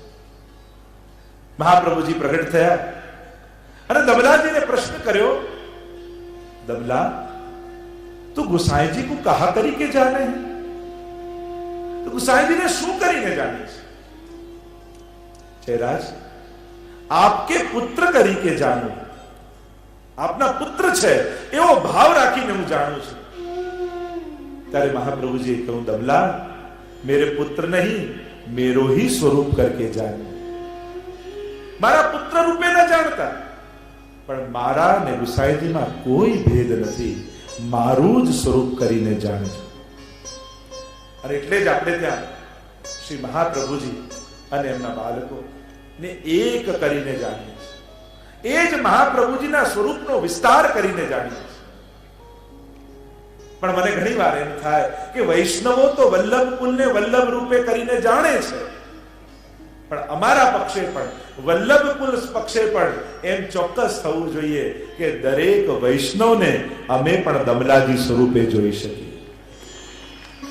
તમે તો વલ્લભ સ્વરૂપે જુઓ છો, અમારો આદર રાખો છો, પણ અમારા પક્ષે ઘણીવાર કમી થઈ જાય, અમે વૈષ્ણવમાં દમલાજીને જોતા નથી. કારણ એ જ થઈ જાય, કારણ કે અમને એમ લાગે આ અમારા સેવક, આ અમારો સેવક, આ ફલાણાના સેવક. જ્યારે અમે પણ એમ વિચારીશું ને કે આ બધા શ્રી મહાપ્રભુજીના સેવક છે, પછી કોઈ ભેદ નહીં રહે. કારણ કે જ્યાં સુધી તમે કોઈ ઘરના, કોઈ વ્યક્તિના, કોઈ ગાદીના જ સેવક રહેશો, ત્યાં સુધી વલ્લભના સેવક નહીં બની શકો. અને જ્યાં સુધી વલ્લભના સેવક નહીં બનો, ત્યાં સુધી પુષ્ટિ માર્ગમાં મહાપ્રભુજી તમને કેમ કહેશે કે ये मार्ग मैंने तेरे लिए प्रकट किया. ત્યાં સુધી દમલાજી પ્રગટ નહીં થાય. અને જ્યાં સુધી આપણી ભીતર દમલાજી પ્રાગટ્ય નહીં કરે, ત્યાં સુધી પુષ્ટિ ભક્તિ ફલિત કેમ થશે? શ્રી વલ્લભ જ્યારે પોતાના કરીને આપણને જાણે ત્યારે આ માર્ગ ફલિત થાય, પણ પોતાના કરીને ક્યારે જાણે? જ્યારે આપણી અંદર દમલાજીનું પ્રાગટ્ય થાય. અને દમલાજીનું પ્રાગટ્ય ક્યારે થાય? જ્યારે આપણે વલ્લભના સેવક બની જાય, શ્રી મહાપ્રભુજીના થઈએ ત્યારે. અને જ્યાં સુધી આપણે મહાપ્રભુજીના નહીં થઈએ, ત્યાં સુધી પુષ્ટિ ભક્તિ ફલિત નહીં થઈ શકે, ત્યાં સુધી વલ્લભના નહીં થઈ શકીએ. ત્યાં સુધી મહાપ્રભુજી કેમ કહેશે કે ये मार्ग तेरे लिए प्रकट किया? આમ જ્યારે આવી વાત કરી મહાપ્રભુજી કે મેરો ही स्वरूप करके जानियो, અને જ્યારે આ જ્ઞાન થયું, ભેદ ગયું, ત્યારે પછી દમલાજી નીચે બિરાજતા, આગ્રહ કરીને ગુસાઈજીને ચણસ્પર્શ કરતા. જ્યારે પણ આપણે ચણસ્પર્શ કરીએ ને, ત્યારે કોઈ બાળકના કે કોઈ ગાદીના કે કોઈ એના ચણસ્પર્શ, કોઈ વ્યક્તિના નહીં. ત્યારે તો એક જ ભાવ દરેક વૈષ્ણવની અંદર હોવો જોઈએ કે આ હું મહાપ્રભુજીના ચણસ્પર્શ કરી રહ્યો છું. અને જ્યારે આવા ભાવથી કરશો, ત્યારે કોઈ વ્યક્તિના આશીર્વાદ તમને નહીં લાગે, પછી તો સીધા મહાપ્રભુજીના આશીર્વાદ તમને લાગે. તમારે મહાપ્રભુજીના આશીર્વાદ લેવા હોય તો મહાપ્રભુજી જોઈને વંદન કરજો, તો મહાપ્રભુજીના આશીર્વાદ લાગશે. તો આમ ત્યારે દમલાજી આગ્રહ કરીને ચણસ્પર્શ લેતા અને કરતા. આગળના પ્રસંગમાં જ્યારે ગુસાઈજીએ કહ્યું કે આ માર્ગ તો નિસંગતાનો છે, દમલાજીએ કહ્યું વિરહનો છે. 1.5 શ્લોક કરીને સમજાવ્યા. એકવાર છેલ્લે વાર્તા પ્રસંગમાં, 10મા પ્રસંગમાં શ્રી મહાપ્રભુજી સુંદર શિલા પાસે, ગિરિરાજજીની તળેટીની સામે તમે જ્યારે જાઓ, મુખારવિંદની સામે મહાપ્રભુજીના બેઠકજી છે. તમે જો જતીપુરા જાઓ, ગિરિરાજજી દૂધ ચડાવવા, સામે જ બેઠકજી છે. એ કહેવાય સુંદર શિલાના બેઠક છે. ત્યાં દમલાજીની ગોદમાં મસ્તક રાખી મહાપ્રભુજી પહોળેલા છે. અને પહોળેલા છે અને એ સમયે ગિરિરાજજી ઉપર શ્રીનાથજીનું મંદિર હતું. અને એ સમયે શ્રીનાથજી બાબા છુમ છુમ છુમ છુમ કરતા કરતા શ્રીનાથજીના મંદિરમાંથી શ્રીનાથજી બહાર પધારી હવે ગિરિરાજજીની નીચે ઉતરી ગયા છે. અને મહાપ્રભુજી સામે જોઈ કોઈ વાત કહેવા માટે ઉતાવળા ઉતાવળા મહાપ્રભુજી તરફ આવી ગયા છે. અને દમલાજીની ગોદમાં શ્રી વલ્લભ પહોળ્યા છે. દમલાજીને થયું કે આપના નુપુરનો ધ્વનિ આવી રહ્યો છે અને નિકટ આવશે શ્રીનાથજી તો એ ધ્વનિથી મારા મહાપ્રભુજી જાગી જશે અને હું મહાપ્રભુજીનો સેવક છું. મારે પહેલા શ્રી વલ્લભના સુખનો વિચાર કરવો જોઈએ, કારણ કે મને શ્રીજીનો પરિચય કરાવનારા તો મહાપ્રભુજી છે. અમે ક્યાં ઠાકોરજીને જાણનારા? આ પ્રભુ છે એ જ્યારે મહાપ્રભુએ આંગળી કરી ત્યારે તો સમજમાં આવી. અને હમણાં હું ઠાકોરજીની સેવામાં નથી, હમણાં હું મહાપ્રભુજીની સેવામાં છું. અને જેની સેવામાં હોઈએ એના સુખનો વિચાર કરવો એ જ સેવકનો ધર્મ છે. અને આમ વિચાર કરી દમલાજીએ ઊંચો હાથ કર્યો અને ઈશારો કરતા કહ્યું કે ત્યાં જ ઉભા રહી જાઓ. અને ઠાકોરજી એકદમ ઉભા રહી ગયા. જો પ્રભુ પણ મહાપ્રભુના સેવકોની પણ કાની રાખે છે. એવું નહીં માનવું કે ઠાકોરજી કેવલ વલ્લભનું જ સાંભળે, ઠાકોરજી વલ્લભના સેવકોનું સાંભળે છે. જ્યારે વલ્લભીએ બનીએ, આ વાર્તા સાહિત્ય કઈ યાત્રા છે તો કે વૈષ્ણવમાંથી વલ્લભીએ બનવાની યાત્રા, એ 84 વૈષ્ણવની યાત્રા છે. બસ આ શ્રીજી શ્રીજી કરતા કરતા કરતા કરતા વલ્લભ વલ્લભ મુખમાંથી નીકળવા લાગે ત્યારે સમજો કે તમને પણ ઠાકોરજીએ કહી દીધું, મહાપ્રભુજીએ કહી દીધું કે ये मार्ग मैंने तेरे लिए प्रकट किया. ત્યારે તમે પણ અમલા સુધીની યાત્રામાં પહોંચી જશો, અમલ બની જશે. તો બસ આ યાત્રા વૈષ્ણવ 84 વૈષ્ણવની એ જ છે કે પહેલા દિવસે તમે બેઠા ત્યારે વૈષ્ણવ બનીને બેઠા હતા, છેલ્લે દિવસે જશો ત્યારે વલ્લભીએ બનીને જશો. આ જ કથાનું પરમ ફલ છે. અને એટલા માટે અહીંયા જ્યારે રોક્યા તો ઠાકોરજી રોકાઈ ગયા દૂર ઉપર પર્વત પર. અને થોડી વાર થઈ અને મહાપ્રભુજીના નેત્રો ખુલ્યા. નેત્રો ખુલ્યા જુએ તો ઠાકોરજી દૂર ઠાડા છે. મહાપ્રભુજી એકદમ ઉભા થઈ ગયા, ચોંકી ગયા. અરે પ્રભુ પધાર્યા છે, અરે પ્રભુ આવા દૂર કેમ ઉભા છો, નજીક કેમ ના આવ્યા? ત્યારે કહ્યું મારે તો નજીક જ આવવું હતું પણ આ આપનો સેવક મને બરજો, મને વડે છે ને મને દૂર ઉભા રહેવાનું કહ્યું, મને દૂર રોકી દીધો. નારાજ થયા મહાપ્રભુજી. કહ્યું દમલા આપ ઠાકોરજીને કેમ દૂર રોક્યા? ત્યારે દમલાજીએ કહ્યું હું તો આપનો સેવક છું પ્રભુ. હમણાં હું જેની સેવામાં છું એના સુખનો વિચાર કરવો એ જ મારો સેવક ધર્મ છે. અને આવા નુપુર પહેરીને શ્રીનાથજી પધાર્યા, છુમ છુમ છુમ છુમ કરતા ઉપરથી આવતા હતા. અને જો નિકટ આવે અને આપ પોઢ્યા હો, નુપુરની ધ્વનિ આપને સંભળાય ને આપની નીંદ તૂટી જાય તો મારો તો સેવક ધર્મ જતો. અને એટલા માટે મેં ઠાકોરજીને રોક્યા. ત્યારે મહાપ્રભુજી બરજ્યા દમલા આવું ક્યારે નહીં કરું. ત્યારે સ્વયં ઠાકોરજીએ દમલાજીનો પક્ષપાત કર્યો. અરે શ્રી વલ્લભ આ બરજો નહીં એને તો એનો સેવક ધર્મ કર્યો છે, એ સાચો છે. વૈષ્ણવ આવો જ હોવો જોઈએ, સેવક આવો જ હોવો જોઈએ. એને આપના સુખનો વિચાર કર્યો એટલા માટે હું અધિક પ્રસન્ન થયો છું. કારણ કે જે એને મારા સુખનો વિચાર કર્યો હોત અને આપને શ્રમ કરાવ્યો હોત તો હું પ્રસન્ન ન થાત, પણ એને આપને અધિક સુખ આપ્યું એટલે હું વધારે પ્રસન્ન થયો. એને બરજો નહીં, એને જે કર્યું બરાબર કર્યું. અને ત્યારે ઠાકોરજી આવ્યા, મહાપ્રભુજીની ગોદમાં બિરાજ્યા અને કહ્યું મહાપ્રભુજીએ કે બાબા શું આજ્ઞા છે? ત્યારે ઠાકોરજીએ કહ્યું શ્રી વલ્લભ હું આપને એક વાત કહેવા આવ્યો છું. અચ્છા બાબા આજ્ઞા કરો, આપને શું મનોરથ છે? ત્યારે ઠાકોરજીએ કહ્યું કે શ્રી વલ્લભ મને ગાય બહુ પ્રિય છે, મને ગાય ખૂબ અધિક પ્રિય છે, મને એક ગાય લઈને આપો ને. ત્યારે મહાપ્રભુજી પ્રસન્ન થઈ ગયા. પોતાના હાથમાં યજ્ઞ કરવાની સોનાની પવિત્રી હતી એ વૈષ્ણવને આપીને કહ્યું જાઓ આ વેચીને તત્કાલ અમારા શ્રીનાથજી બાબા માટે ગાય લઈને આવો. અને વૈષ્ણવ ગાય લઈને આવ્યા અને ઠાકોરજી ખૂબ પ્રસન્ન થઈ ગયા, ગાયની સાથે ખેલવા લાગ્યા અને દમલાજી પર ખૂબ પ્રસન્ન થયા કે આ એક સાચો વૈષ્ણવ છે, એને એની વૈષ્ણવતા નિભાવી છે. આમ દમલાજી પરમ વૈષ્ણવ છે. સર્વ વૈષ્ણવી સૃષ્ટિના મૂળ વૈષ્ણવ સ્વરૂપ એ દમલાજી છે. અને દમલાજી કોણ છે તો કે દમલાસુ અમલા, જેના હૃદયમાં શ્રીજી કરતા પણ શ્રી વલ્લભમાં અધિક સ્નેહ છે, એ જ દમલા છે. અને એ જ ભાવના આપણા વૈષ્ણવી જીવનનું પરમ લક્ષ્ય છે, પરમ ફળ છે. તો આવા પ્રથમ વૈષ્ણવ શ્રી દામોદર દાસજીના આપણા સર્વના વંદન કરીએ છીએ અને એમની વાર્તાને વિરામ આપીએ. સો महाप्रभु के ऐसे सेवक की वार्ता कहां लो कहिए जो सदाय भगवद रस में छके रहे. आवा महाप्रभु जी ना सेवक ने આપણે વંદન કરીએ, કારણ કે હો વારી ન વલ્લભીયન પર अपने तन को करूं बिछोना, શીશ ધરું ઇનકે ચરણંતર. દમલાજી અને આપણા હરિરાયજી તો એમ કહે કે આવા વૈષ્ણવ પર તો મારી જાતને નોછાવર કરી દઉં, મારા શરીરના પાથરના કરું.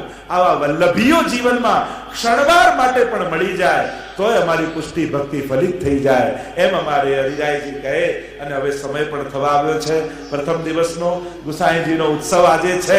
આપણા બધાનું મહદ ભાગ્ય છે, આપણે બધા જ ભેગા મળી અને વાર્તા સાહિત્યનું રસપાન કરી રહ્યા છીએ. અને એની સાથે સાથે ગુસાઈજીના આ પરમ ઉત્સવને ઉજવવાનો અવસર મળ્યો છે. તો ગુસાઈજીનો આ જલેબી ઉત્સવ, આ બધા પ્રસંગને જાણો છો. શ્રી અમારા ગોપાલદાસજી ત્રીજા આખ્યાનને ગાતા, ગુસાઈજીના મંગળ પ્રસંગોનું સ્મરણ કરતા. પોષ મધ્યાને નવમે શ્રીનાથજી અકાજી ઉર ઉપન્યો આનંદ ચંદ શ્રી વૃંદાવન તણો પ્રગટ્યો. આ ચંદ શ્રી વૃંદાવન તણો નોમ પસંદ કરી પ્રગટ થવા માટે. કેમ? કારણ નંદ મહોત્સવની નોમ અને રામનવમીની પણ નોમ, આ બંને અવતાર નોમમાં થયા. તો કહ્યું નોમ એટલા માટે કે કૃષ્ણ જેવો આનંદનું દાન કરવા અને કૃષ્ણ જેવી લીલા કરવા ગુસાઈજી પધાર્યા છે. સ્વયં પૂર્ણ પુરુષોત્તમ પોતે પધાર્યા છે અને આચાર્ય રૂપે પધાર્યા એટલે રામની મર્યાદાનું પણ પાલન કરશે. એમ રામની મર્યાદા અને કૃષ્ણનો આનંદ આ બંને જે એક સ્વરૂપમાં દાન કરશે એટલા માટે નોમની પસંદગી ગુસાઈજીએ કરી છે. જ્યારે મહાપ્રભુજીના વહુજી નવનીત પ્રિયાજીને પલ્લામાં ઝુલાવી રહ્યા છે, મરક મરક મરકી રહ્યા છે ઠાકોરજી. પ્રશ્ન કર્યો, હે મહાપ્રભુજી, આજે હું ઠાકોરજીને ઝુલાવતી હતી ત્યારે ઠાકોરજી મારી સામે જોઈને મરકી રહ્યા હતા, પ્રસન્ન થઈ રહ્યા હતા, આવું કેમ? ત્યારે મહાપ્રભુજીએ કહ્યું કે એ જ નવનીત પ્રિયાજી આપના ઘરે લાલન બનીને પ્રગટ થવાના છે ને, એટલે આપને જોઈને હસી રહ્યા છે. નવમીનો દિવસ આવ્યો, ચરણાર્થની મધ્યમાં ગુસાઈજીનું પ્રાગટ્ય થવાનું છે. પ્રસવ પીડા જાગી છે. એટલામાં બટુક નામના સંન્યાસીને ઠાકોરજી આજ્ઞા કરી. એની પાસે વિઠ્ઠલનાથજીનું સ્વરૂપ હતું. કહ્યું કે હમણાં સ્વરૂપ લઈને મહાપ્રભુજીને આપ્યા. અને વિઠ્ઠલનાથજીનું સ્વરૂપ લઈને પેલો સંન્યાસી આવ્યો, રામાનંદી સંન્યાસી, અને મહાપ્રભુજીની ગોદમાં આપ્યું ને કહ્યું કે ઠાકોરજી આજ્ઞા કરી છે કે આપની ગોદમાં પધરાવી દેવું. અને જ્યાં પધરાવ્યા વિઠ્ઠલનાથજી ગોદમાં, એટલામાં દાસી દોડતી દોડતી આવી, બધાઈ હો, બધાઈ હો, બધાઈ હો. અરે કહા ભયો? કહ્યું આપકે વહાં લાલન કો પ્રાગટ્ય ભયો હૈ. અને મહાપ્રભુજી એટલું બોલ્યા, આપ તો પ્રભુ મારા ઘરે બે રૂપે પધાર્યા, એક તો પ્રભુ રૂપે સેવા લેવા અને બીજા લાલન સ્વરૂપે સેવા કરવા. અરે વિઠ્ઠલનાથજી બે રૂપે પધાર્યા એટલે મારા લાલનનું નામ હું વિઠ્ઠલનાથજી રાખું છું. બોલો વિઠ્ઠલનાથ કી જય. વર્ષો વીત્યા. એ જ શ્રીનાથજીને એમ થયું, અરે કુંભનદાસ યહાં આવો. કુંભનદાસજી દોડતા દોડતા આવ્યા, કીર્તન ગાઈ રહ્યા. हाँ कृपानाथ कहा आज्ञा है. कल काकाजी को प्रागट्य उत्सव है, काले नोम છે. અને કાકાજી પ્રતિવર્ષ જ્યારે જન્માષ્ટમી આવે, નંદ મહોત્સવનો દિવસ નવમી આવે ત્યારે મારો જન્મોત્સવ ખૂબ ધામધૂમથી ઉજવે છે અને મારા મનમાં એવો મનોરથ છે કે કાલે કાકાજીનો જન્મદિવસ હું મનાવું. અરે પ્રભુ, આપ કાકાજીનો ગુસાઈજીનો ઉત્સવ મનાવશો? હા, કઈ રીતે મનાવીશ? રાગ ભોગ અને શ્રૃંગાર. આપણે ત્યાં તો ઉત્સવ આ રીતે મનાવાય. અચ્છા, તો આવા ભારે શ્રૃંગાર મને ધરાવો, આવા સુંદર વધાઈ ગાન કુંભનદાસજી તમે કરજો અને રામદાસજી અહીંયા આવો. શું આજ્ઞા છે પ્રભુ? એમ કરો, કાલે કાકાજી રસરૂપ પોતે સ્વરૂપાત્મક છે. રસો વૈશ જે ઈશ્વરનું વર્ણન આવે છે એ તો કાકાજીનું સ્વરૂપ છે, ગુસાઈજીનું. તો એમ કરો, પોતે રસ સ્વરૂપ છે તો રસ સ્વરૂપ એવી જલેબી રૂપ સામગ્રી સિદ્ધ કરો અને મને અંગીકાર કરો. અને થોડી નહીં, ખૂબ બધી બનાવજો. મારે તો એવો મોટો ઉત્સવ કરવો છે અને બધા વૈષ્ણવોને મહાપ્રસાદ વાટવો છે, જલેબી. મારે ગુસાઈજીનો ઉત્સવ મનાવવો છે. બધા ભેગા થયા, કુંભનદાસ, રામદાસ, બધાએ કહ્યું કે અરે શ્રીનાથજીનો મનોરથ છે ગુસાઈજીનો ઉત્સવ મનાવવાની, અરે સામગ્રી લાવવી પડશે. લો 4% મારાથી, 5% મારા તરફથી, ઘરમાં પાડા બંધાયેલા કુંભનદાસ કે વેચી નાખો, 4 મોર આ લઈ આવો. બધાએ થોડા થોડા કાઢ્યા ને ભેગા કર્યા. જાઓ જાઓ, સામગ્રી લાવો. શ્રીનાથજીનું મનોરથ છે કે જલેબી આરોગાવવાની. કોઈ મેદુ લઈને આવ્યું, કોઈ ઘી લઈને આવ્યું, કોઈ સુંદર સુંદર સામગ્રીઓ, કોઈ કેસર, ચિરોંજી આદિ લઈને આવ્યા. બધા ભેગા કર્યા અને હવે તો આખી રાત રામદાસજી મોટી મોટી કઢાઈઓ ચડી છે ચૂલા ઉપર, ઘી ઉકળી રહ્યા છે, શુદ્ધ ઘીની સુગંધ ઉડી રહી છે અને ગોળ ગોળ ગોળ ગોળ મેદાના ચકરડીઓ પડી રહી છે. 1 2 ને 2.5, 1 2 ને 2.5 આમ કરીને જલેબીઓ સિદ્ધ થઈ રહી છે અને ચાસણી ગરમ ગરમ ઉકાળવામાં આવી છે અને જલેબી લઈ લઈને ચાસણીમાં પધરાવવામાં આવે છે. આખી રાત ટોપલા ને ટોપલા જલેબીના બને છે. શ્રીનાથજીની ચોખ્ખી આજ્ઞા છે, જો કોઈ અગાઉથી ગુસાઈજીને બધાઈ આપતા નહીં, પહેલી બધાઈ હું આપીશ, પછી તમે બધા મનાવો. બધાએ નક્કી કર્યું કે કોઈ કહેશે નહીં, પહેલી બધાઈ સ્વયં ગુસાઈજીને શ્રીનાથજી આપે. અને બપોર રાજભોગનો સમય થયો. ટોપલાના ટોપલા જલેબીના ભોગ ધર્યા છે અને ગુસાઈજી પધારી રહ્યા છે. તુરંત ચાલે વાયુ વેગે ઉતાવળો, જેમ નૌકા ચાલી સિંધુ તરવા, ફૂલ પેટે ભર્યા વસન વાઘા તણા. અને ગુસાઈજી રોજ પધારે શ્રીનાથજીને દ્વાર અને અશ્વ પરથી નીચે ઉતર્યા અને ઉતાવળે ઉતાવળે શ્રીનાથજીના ભોગ ધરવા માટે આગળ પધારી રહ્યા છે. અને રાજભોગનો સમય પૂછો, रामदास ने पूछो कहा समय है? जयराज राजभोग सरावे को समय है, राजभोग के अभी किवाड़ खुलेंगे. અને ગુસાઈજી અપરસ કરીને ભીતર પધારે, જુએ તો ટોપલા ને ટોપલા જલેબીના ભરાયા છે. આખું મંદિર જલેબીથી ભરાયું છે. આશ્ચર્યથી ગુસાઈજી જુએ. श्रीनाथ जी बाबा ने पूछे, अरे बाबा ये इतनी सब सामग्री कहां से आई? મને ખબર છે ભંડારની સુસ્થિતિ છે, ભંડારમાં તો કોઈ એવી સાધન સામગ્રી છે નહીં, પછી આટલી બધી સામગ્રી આવી ક્યાંથી? અને ત્યારે શ્રીનાથજી બાબાએ કહ્યું, કાકાજી आपको जन्मदिन की बहुत बहुत बधाई हो, आपको आज जन्मदिन है और मैंने आपको जन्मदिन मनायो है, आपको खूब खूब बधाई है.